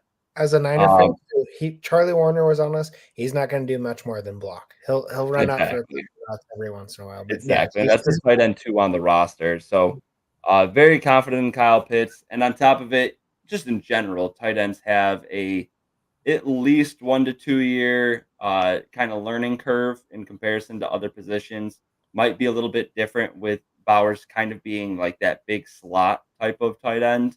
Might not see quite as many snaps in line. But I'll take the guy that's already been here 3 years is the other generational talent and has the QB situation. What do you guys feel about that trade, though? Would you take the Judy and 107 side or the Pitts and Jahan Dotson side? Pitts and Jahan Dotson, probably, just because I do think Dotson is going to have a solid year that's going to, live up to his draft capital. And Pitts just, I don't know, though. Pitts has disappointed us every single year that anyone's ever believed in him. But he does have a very solid quarterback now, maybe 2 solid quarterbacks. But, yeah, I don't know. I think Pitts will at least, there's no way he's not tight end 1, not obviously tight end 1 overall, but there's no way he's not a top 12 tight end this year. And I just think that's kind of a more for sure thing than Bowers, which, there is Michael Mayer, there is Devonta Adams, there's my boy Jacoby Myers. I just think there's a lot more in question of Bowers with where he went. Mm-hmm. It makes me that. I mean, 107 Odunze. That's the thing. It's not Bowers. It's 107. So it's the 107. We're comparing this to Pitts versus Bowers. I wasn't asking you to compare it to Bowers, but I'm just saying, given the context, I have Drake or I have DJ Moore on my team. Am I really going to draft Odunze when I have DJ Moore already? Yeah, and I mean DJ Moore may not stay on that team for long too, and Odunze may not produce a ton the year 1, so maybe it makes sense to kind of have like that. Okay, after he leaves or whatever happens or injury happens, you have somebody just throw in there too. I'd rather get a guy that's going to compete this year, and continue to have. You literally said that takes a year or 2 for some of these tight ends to develop. That's why I have Kyle Pitts, who's a 3-year vet, and a quarterback that loves targeting a tight end. You can take a guy like I'm about to take right now in the draft, Brian Thomas Jr. You're gonna take Michael Mayer. We're in the rookie draft too, and we had a pick go off the board not that long ago. So I was like, if Brian Thomas is available in the back of the second for you, I will murder this draft right now. Like literally, like how are you gonna take Brock Bowers when competing with targets with Michael Mayer and Devonta Adams over Brian Thomas, who's competing with Evan Ingram and Christian Kirk? Christian Kirk, now Gabe Davis as well, Travis Etienne. Oh, he lost Calvin Ridley, so all those targets are now available. How did you feel that you had Calvin Ridley? You knew the experience. How do you think like that? How was that for you last year? Well, given that I had just purchased DeAndre Hopkins, and now I have 2 Texans wide receivers that are old, I don't love it. I don't love it at all. Titans. They're Titans receivers that are old. Yeah, I don't love it. I don't love it. But because I really think that like both of them, and they have Treylon Burks still too. So it's just like what's happening here? But that could be either like an absolute loaded wide receiver core, or it's really going to backfire on them. There's one or the other. There's no in between, I feel like, for the Titans offense. All right. So Brian Thomas, I do think he obviously very promising. I do think that, the vast majority there is a ridiculous stat. It was something like just under 50% of his collegiate production came on go routes, like unprecedented. Also, one of the few wide receivers to be drafted in the first round that had under the 2.0 yards per route run. Very sticky stat. The names that were surrounding that were not pretty. Guys like, like Jalen Rieger and N'Keal Harry. I forget the entire list, but not a great list to be surrounded by. I am so in love with Lad McConkey. Generally speaking, this is where I would be taking him. But Brock Bowers is there. Not enough difference makers at the tight end position. And that's another reason why I am big on these top end difference makers. Realistically, there's about 6 to 7 tight ends that are going to change your fantasy landscape for your team, make you be able to take, you don't need extra roster spots for depth at tight end. I'll take Brock Bowers happily here. The only other guys on the team that are threatening right now are not likely to be on the team for very long. Devontae Adams aging out, Jacoby Myers in the second of his third year. I don't think that he's going to be continuing to, I don't think he's going to get extended, basically. And then after that, you don't really have too much competition. Michael Gallup brought in for a 1-year, $3 million deal. I think Bowers is going to eat. I think he's going to be a focal point, and there's a reason why the Raiders kind of shocked everybody and took him when they could have, easily moved up a couple picks and gotten the quarterback of the future. Yeah, I mean, Bowers is a very solid pick. You would not be upset with that at all. Who I have at my 111, I want to take him so bad. Bo Nix? I love him, but you have to take him. I don't think he does. I'm going to go Lad McConkey. That's the right pick. I think right there. I mean, Bo Nix is, I love him, but Lad McConkey, he has positioned to be the wide receiver 1 for potentially a top 5 quarterback in the league. I mean, just that's hard to pass for a guy that could be the future. Yeah, argue against your own quarterback, Evan. Do it. It's a wide receiver, and we're talking about another quarterback that he could have drafted, another quarterback that could be starting for another 5 to 10 years. And we're talking position you could trade for Lad McConkey in 2 years. If Lad McConkey is a wide receiver 2 value wise, and Bo Nix is a QB 2 value wise, you could probably trade for him and still get some additional capital on top. Depends. I think it fully depends, and I think that personally, you guys know how high I am on McConkey. Ran every single route on the route tree, had an above average success rate except for the corner, which was average, and then the dig. Every other route was above average. 85th percentile success rate against man, 81st against zone. Struggles hard against here. Some tell me we got a nice bet coming here. Where do you see Lad McConkey finishing over top 22? Let me settle on this Tyler Boyd news because he is also a slot wide receiver, and that's exactly where I see McConkey. That's what I was just about to bring up. You have QJ and you have Joshua Palmer. What do you need? Those guys are not slot guys. You're not comfortable doing the 22. What if I was to move him back to 25? 22 is a very random number, by the way. Where's 22 coming from? I just don't. I feel like 25 is like I probably wouldn't take that because I think he could be the top 25 wide receiver. So you're 3 off from that spot, but you think that 22 is outrageous. Well, really, I'll take him. I'll take him as a wide receiver too. You'll take him as for the sake of progressing the show and my belief in McConkey. I don't think that Boyd is going to wreck his value, but I do think that he'll steal slot snaps. And without Tyler Boyd there, slot belongs to McConkey. And what did Keenan Allen do in the slot with Justin Herbert? Tore it up. He's not going to be Keenan Allen year 1, but he is going to be that dude on that team, even though they're going to be run heavy. I do think that I might be one of the few Chargers fans that just hasn't lost hope in Quentin Johnson either. Well, yeah, but they're not going to eat into each other's production. If QJ pops off, he'll eat into Joshua Palmer's. One is the wide receiver one, and one is wide receiver two. Inevitably, one will eat into the other's production. I see. I just don't think that's true. McConkey and QJ are not running the same routes. If QJ QJ sucks. truly He pops drops off, balls and is a failure to the NFL. I That's just still- me, a hopeful I chart still think he could be a wide receiver one. hoping that Brendan Rice will do better than Quentin Johnston this year.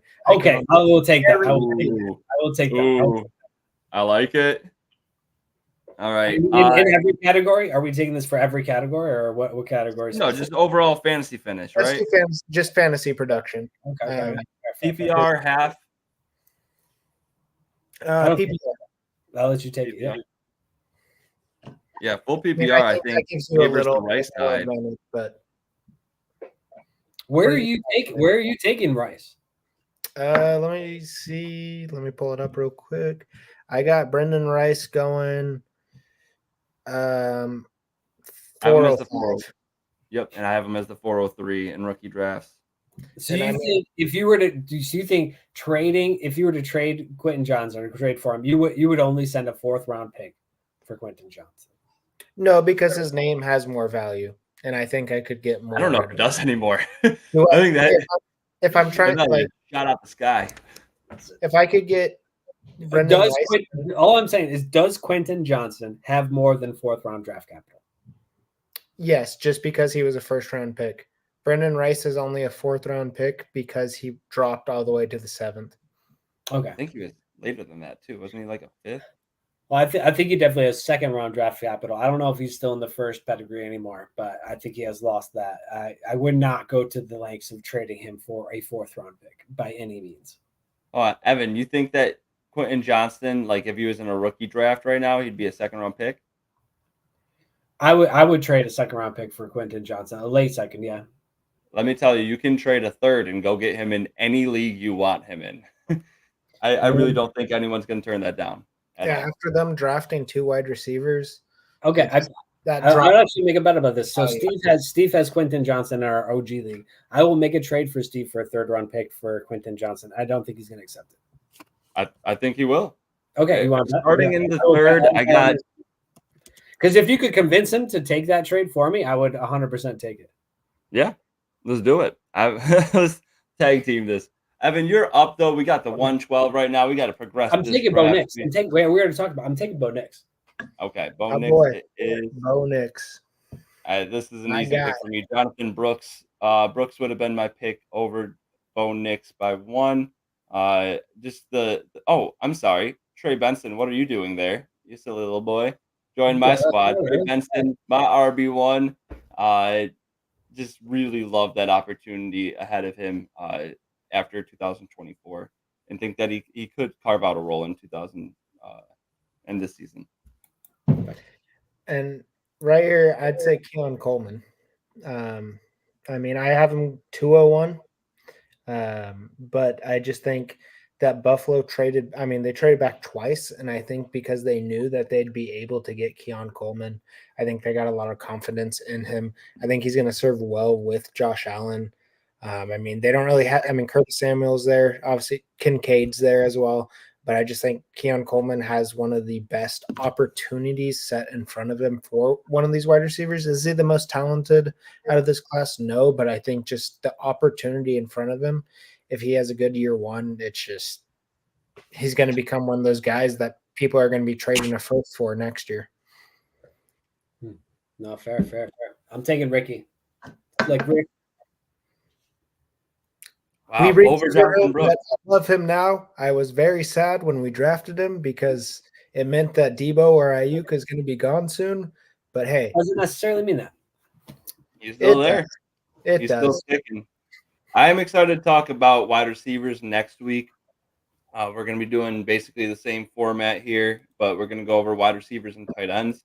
I do think that Keon Coleman, like you said, has all of the opportunity in the world ahead of him. That being said, I have some interesting stats and focal points where I don't know if this is the best fit.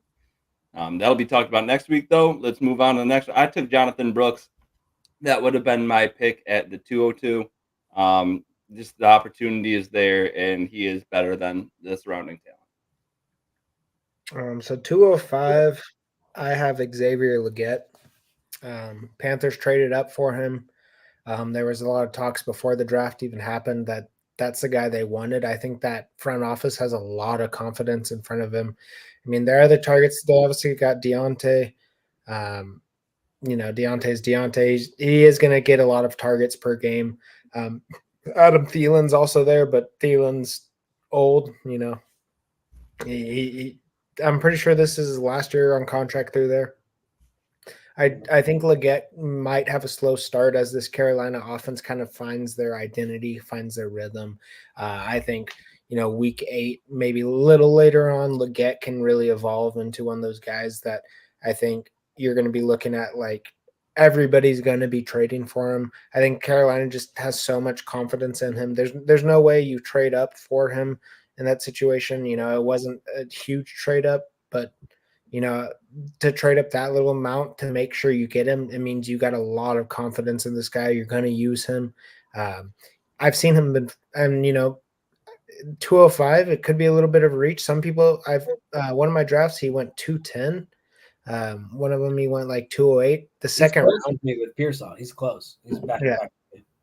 I mean, honestly, the second round right now in rookie drafts, people are confused. Nobody knows really where to go right now from what I've noticed. And I think Leggett is going to be one of those guys as we progress through this offseason is going to move up at least 3-4 picks in the common consensus.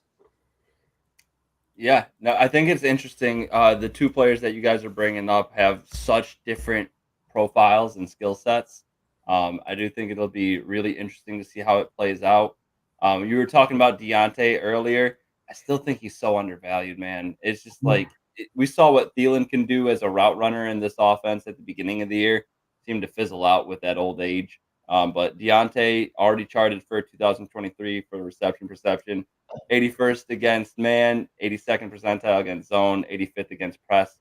Literally every single route on the route tree is above average. I think he's a screaming buy right now.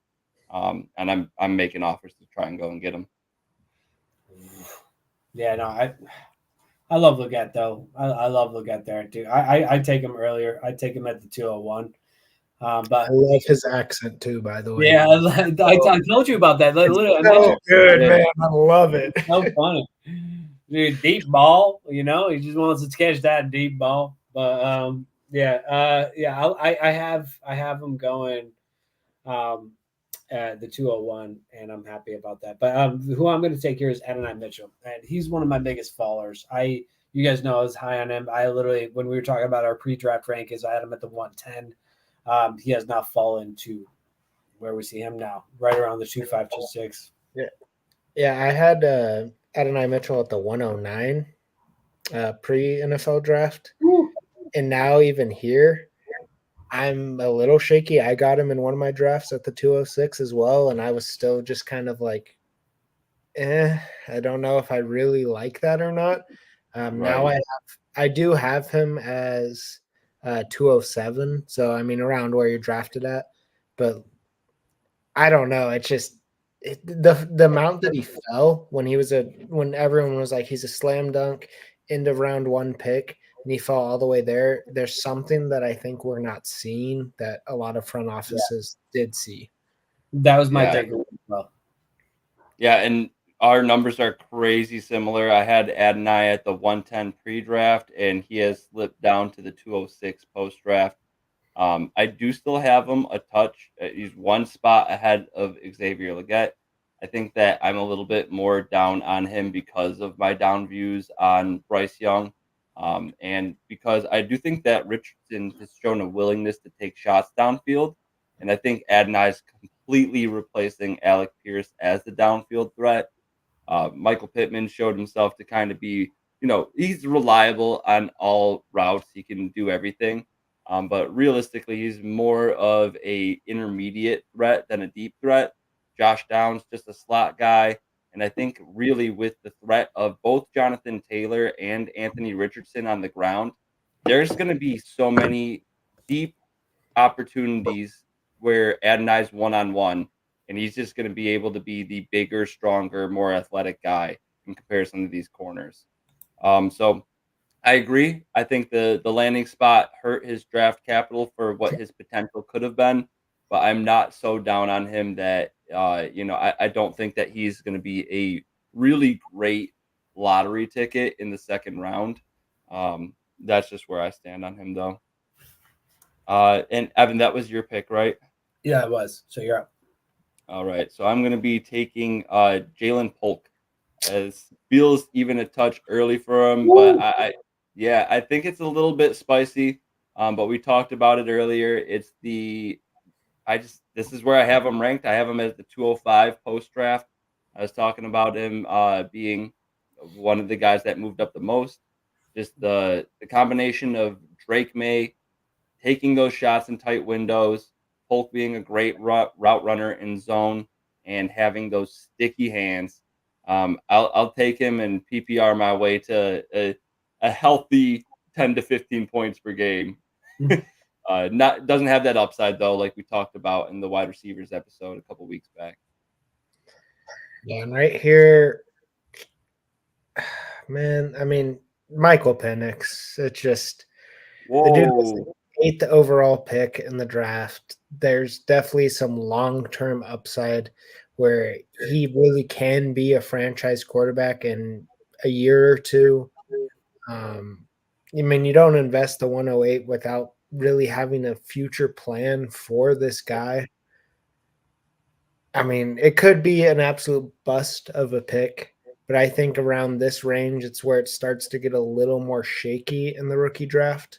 So I think that's where I'm more comfortable taking that risk on Penix and being like, I can hold him. And honestly, if you're the 208, you're probably a pretty competitive team where you have QBs that are competitive and you can risk holding on to Penix. I mean, yeah, seriously, like I'm saying, it could be a total bust of a pick, but I just think this is around where his upside is worth it. Yeah, it is. I think it Did is. you guys not hear that on your end? I opened up the draft in another tab and it screamed at me. Did you not hear that at all? I heard something. I couldn't tell what it was though. Okay. Well, if y'all couldn't hear that, then I know that nothing on my computer is gonna bother y'all. That is good news. But I think Penix is just too risky for me to take the shot there. There's a few guys I would take over him before we get to that point, but it's not far off to the point where I'm okay with taking the shot. Could be a big payoff if it does, if Cousins goes down or they end up deciding that they want to move on earlier. Yeah, I mean, I totally get the if you're 207, 208, and Penix is still there and you pass on him, I totally understand your perspective. I mean, even it is a risk, it's a high potential pick, but also a completely chance at a bust pick. And Yeah. but just the draft capital makes it hard to not see the potential, in my opinion. Fair, right? A top 8 QB in the How do you draft. not take the 108 in an actual NF draft in the 208? Yeah. Yeah, it's pretty crazy. It's pretty crazy. But Evan, you are up on the clock. Who are you I taking? am. The 209. And this is where I'm torn between my head, which is telling me Roman Wilson, and my gut, my dirty intestines, which are telling me to go. So I think I'm gonna go Troy Franklin. I'm gonna trust the dirty intestines. That was the pick specifically where I was like, I'd definitely take him over Penix. Still high on Troy Franklin. I'm still low on Roman Wilson. We'll talk about it more next week. But he just had. I'd love the landing spot there too. I think he's gonna be great there. I think most people are on your side there. I think that most people love the landing spot in Pittsburgh, and it makes sense. I'd take him over Polk. I'd take him over Polk. I considered it over Mitchell too, but it's Mitchell, Franklin, him, and then Polk, and after that. I have no stats to back this up on hand right now, but I will say that I don't feel like Russell Wilson or Justin Fields targeted their slot wide receiver or just overall the middle of the field very frequently. I feel like both of those guys like to extend, take shots downfield, specifically on the outside. I don't think that's in Roman Wilson's game. That I being feel like said, Russ Wilson's best plays were with Cortland Sutton and Greg Dulcich. Dulcich was out for almost the entire year, so Well, yeah, I don't know. Yeah, Wilson didn't really play with him, and I feel like Sutton was exactly what I was saying. Like he's outside, he's gonna be, I would be willing to bet his slot percentage was under, under 20% for sure. I'll take a look at it right now. But oh wow, I actually already have the premium stats pulled up for Cortland Sutton here. Looks like we had, oh man, right on that border, 21.7% slot percentage. I just don't see him taking shots over the middle of the field too frequently. I think that's where Roman Wilson's going to live. Do love the toughness from Roman Wilson, but he's not a refined route runner, in my opinion. And overall, with the small size, I don't know. I don't see it being a great fit in this offense specifically, but I do see the opportunity for sure. Oh, I'm up. All right. Yeah, we're pulling the trigger here. I like Ben Sinnott a lot. I think that he's going to have a ton of opportunity. We talked about it. Tight ends take a little bit more time to develop. Oh, that's funny that the 110 just happened to get Bowers and Sinnott. But yeah, I think the opportunity is great. I don't think that McCaffrey is such a great slot wide receiver where he's going to be taking a ton over the middle of the field. I think that's going to be open.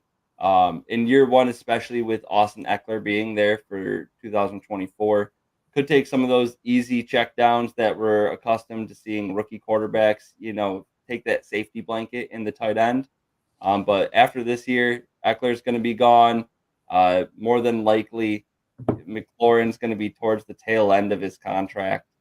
I do think that Sinnott has a great opportunity and is one of those guys that is athletic enough to create after the catch. Somebody that I'm excited to talk about next week. All right. So right here at the 211.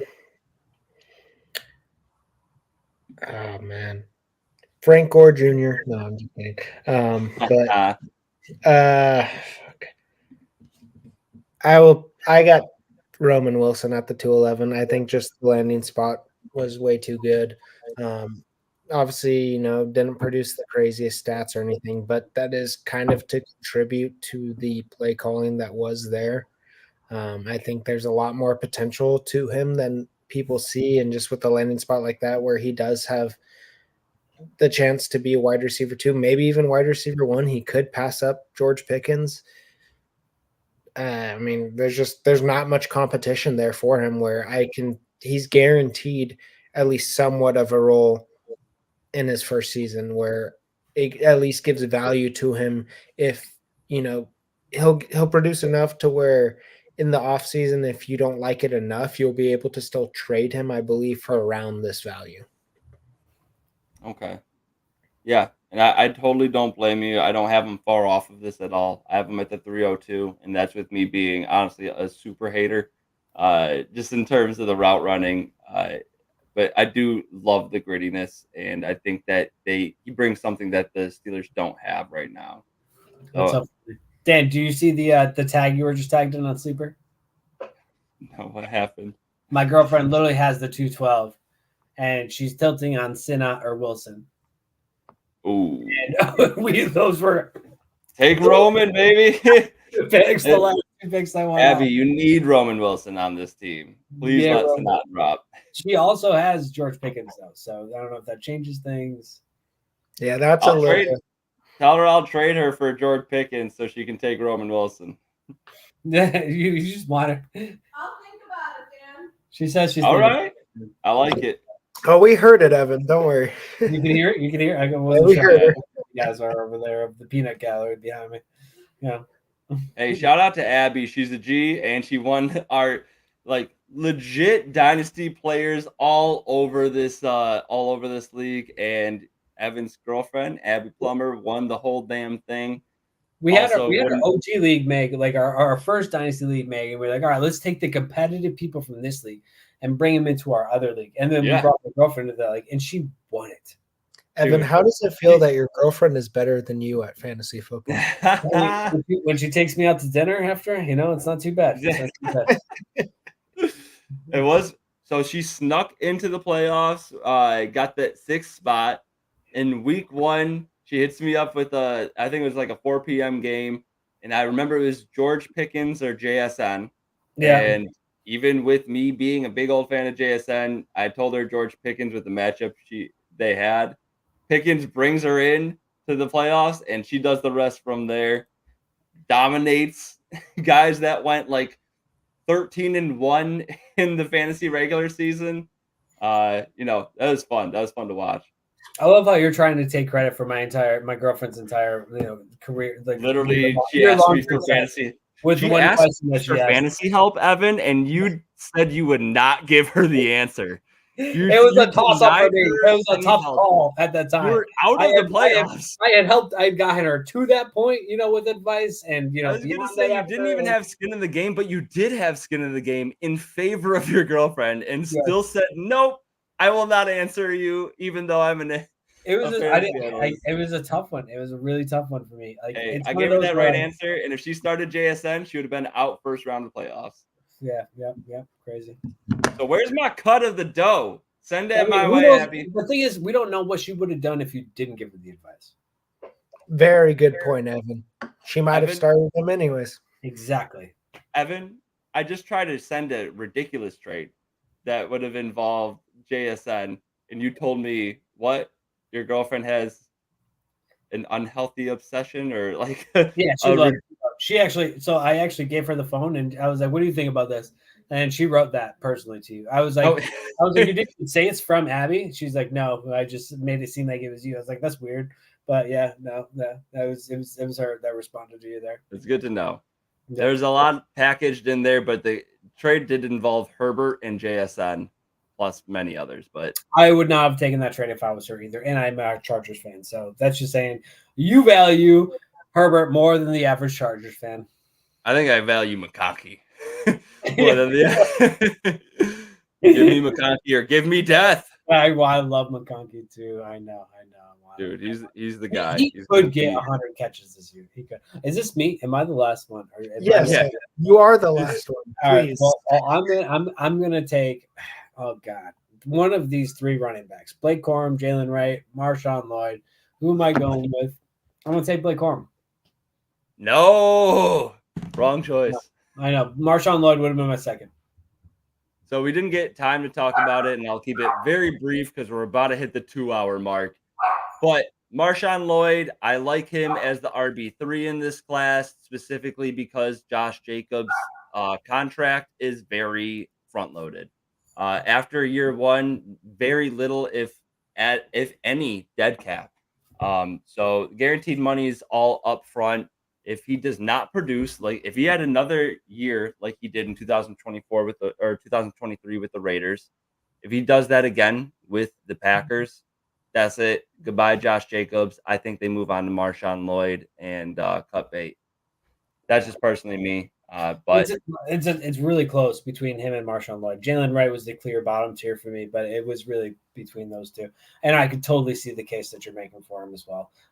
For me, when I'm getting a running back, I need that running back. I need to know that running back has an opportunity now because I'm not expecting their lifetime to be long. Yeah, you know what? I hear what you're saying. Overall, it's not a big difference in where we have them ranked, I don't think. Right now, I do have Marshawn Lloyd. Where is he at? I got him at the 303, and I have Blake Corum at the 306. So not a massive difference by any means at all. I got Corum All right. at 211. Sorry, what's up, Mason? I got Corum at 211. 211. Where do you have Marshawn? Let me pull that up real quick. I got Marshawn 302.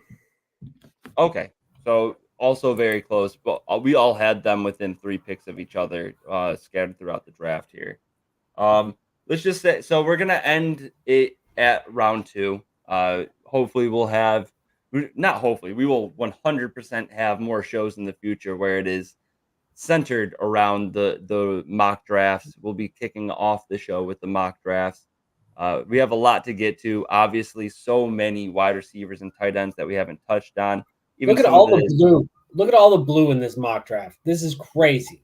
dude, yeah, the wide receivers. It's the year, man. It's the year. But the even some sleeper running backs we did not get to touch on this week. We will touch on that next week. Wide receivers, tight ends for sure. Maybe get to some sleeper running backs. I just want everyone to bring up one name that was not drafted in the first 2 rounds of this mock draft. Who do you think does either deserve to be in the top 2 rounds or just a guy that you believe in that would have been taken soon on? Honestly, go wherever you want with it. It could be a guy that you take in the 4th, but you just think is worth that shot in the 4th. Bring up one name you guys believe in. I'll bring up the guy that I almost took, which was Marshawn Lloyd, which we talked about. I think that's real easy to see the opportunity for him after Jacobs leaves, if he leaves. Assuming that, but it's just easier to see the opportunity for RB1 production out of all these other guys. I'm going to say Malachi Corley. Interesting. Talk about it. Because I think, even year one, Mike Williams will get injured because, Evan, you know why. But because he plays too much Call of Duty with me? Is that why? But no, Let's see if we can get through one Mike Williams I just think answer without Evan bringing up COD. Hey, it was the best game of my life. Got to bring it. I think Malachi Corley will, at least next year, evolve into a guy. I think he's around the 212 value. Obviously, if Jets need to bring in a quarterback after Aaron Rodgers for him to really have that value, I just think there's some good talent there. I think he would be a good complement to Garrett Wilson. I think Diaz potential. There's potential that him and Garrett Wilson are a good 1-2 punch in that wide receiver room going forward. Really, Reed, he's not someone I'm targeting at all redraft until, he's going to be my number one waiver wire pickup in week 4 or 5 once Mike Williams is hurt. But, I just see Corley having some good value going forward. I don't see it. I hated the landing. Me and Dan literally talked about this on a phone call right before this show. I hate the landing spot of Corley. I don't hate the landing spot. I think that it fit. Like Garrett Wilson's the guy that can do it all. Mike Williams, the field stretcher. Then Malachi Corley. I do think that even with that being said, Breece Hall is going to, I think, get more targets than Malachi by the end of the season. Let's say more receptions, because it's going to be a higher reception rate. Maybe Malachi gets the targets, but Malachi, incredible after the catch, super thick, tiny dude. I think that if they are trying to get the ball out of Rodgers' hands quick, and they should be, because that offensive line is still atrocious, that Malachi could have some very easily scripted game plays where they're just giving it to him quick, letting him make it happen after the play. That being said, Garrett Wilson is the guy on this team. I don't see a world where, Malachi gets even half the targets that Garrett Wilson does. But let's wait for 2025. I think that's really where he could pop. With Mike Williams gone, I think there's opportunity there. The guy that I want to bring up that we have not talked about at all today is Jermaine Burton. Jermaine Burton is a solid route runner. He had, he played for 2 highly successful SEC teams in Georgia and Alabama.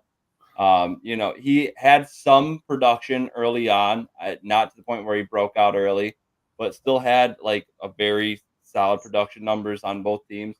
And I think that T. Higgins, more than likely gone after this season. Who doesn't want the wide receiver to the downfield target for Joe Burrow? They really still don't have great options at tight end, just Gesicki and new incoming tight end Eric All, who we'll talk about more next week. But after that, even at the running back position, there's not guys that are prolific pass catchers. I think that he easily slips into the wide receiver 3 role for the Bengals, and I think that he's going to be the wide receiver 2 for years to come. That's all I could ask for in the 3rd round wide receiver. All right. Anything else? Oh, Evan's shaking his head. What do you got? Yoshi. I got Yoshi. I got Capital and Yoshi, and I believe in Yoshi as well. Andre Yosivas? Yoshi? They call him Yoshi Voss? No, I believe in him so much that I don't know his name. Well, he's just called Yoshi. Yoshi is what people call him. And so I love Yoshi, dude. Yoshi's awesome. I think that like he could even be a productive wide receiver 3, even if they have T. If they don't have T, great. But I don't see Burton coming in and having a role immediately with how deep that wide receiver room is already. You think it's deep? Well, yeah, if they don't get rid of T, they got Chase, T, and then now Yoshi, and then Burton. That's pretty deep. I mean, I think Burton's the 3, and I think that, so his technical name, Andre Yosivas? Is that what it is? Yoshivas. Yosivas. Yeah. Yeah, I just overall I don't see him stepping into the wide receiver 3 role. I think there's a reason why they brought in Jermaine Burton. Not like it's crazy draft capital, but respectable draft capital for a wide receiver. He brought him in to be the wide receiver 3 after they get rid of T. Higgins. I just strongly disagree. But we are wrapping this up here. Make sure to join us next week as we cover wide receivers. Maybe we'll talk more Andre Yosivas. Maybe we will talk about Jermaine Burton. We will definitely be talking about Jermaine Burton. But everybody go out there, crush those rookie drafts. If you guys have any questions to ask us on, where you should take these rookies, trades to make, anything fantasy related, hit us up on the socials. I'm at Follow the Volume on Twitter. That's the main thing that I will answer your questions on. So direct them there. Evan's at Evan Gooding 9. And then Mason, it's Mbeck4, 5. I don't know. I don't use Twitter, so You got to get on the X, bro. Get on the X. Well, you know what? If Mason gets on, I will vouch to do more to my X account as well. All right. Nobody hit them up, I guess. Hit me up. I'm very, very active on Twitter. Until you guys step up your game, no more plugs for you. Yep. All right, everybody. Have a great week. Thanks for sticking with us. Make sure to, do all that good crap that they say. Fucking smash that like bullshit, but for real, it does help, and we appreciate it. So have a good week, y'all.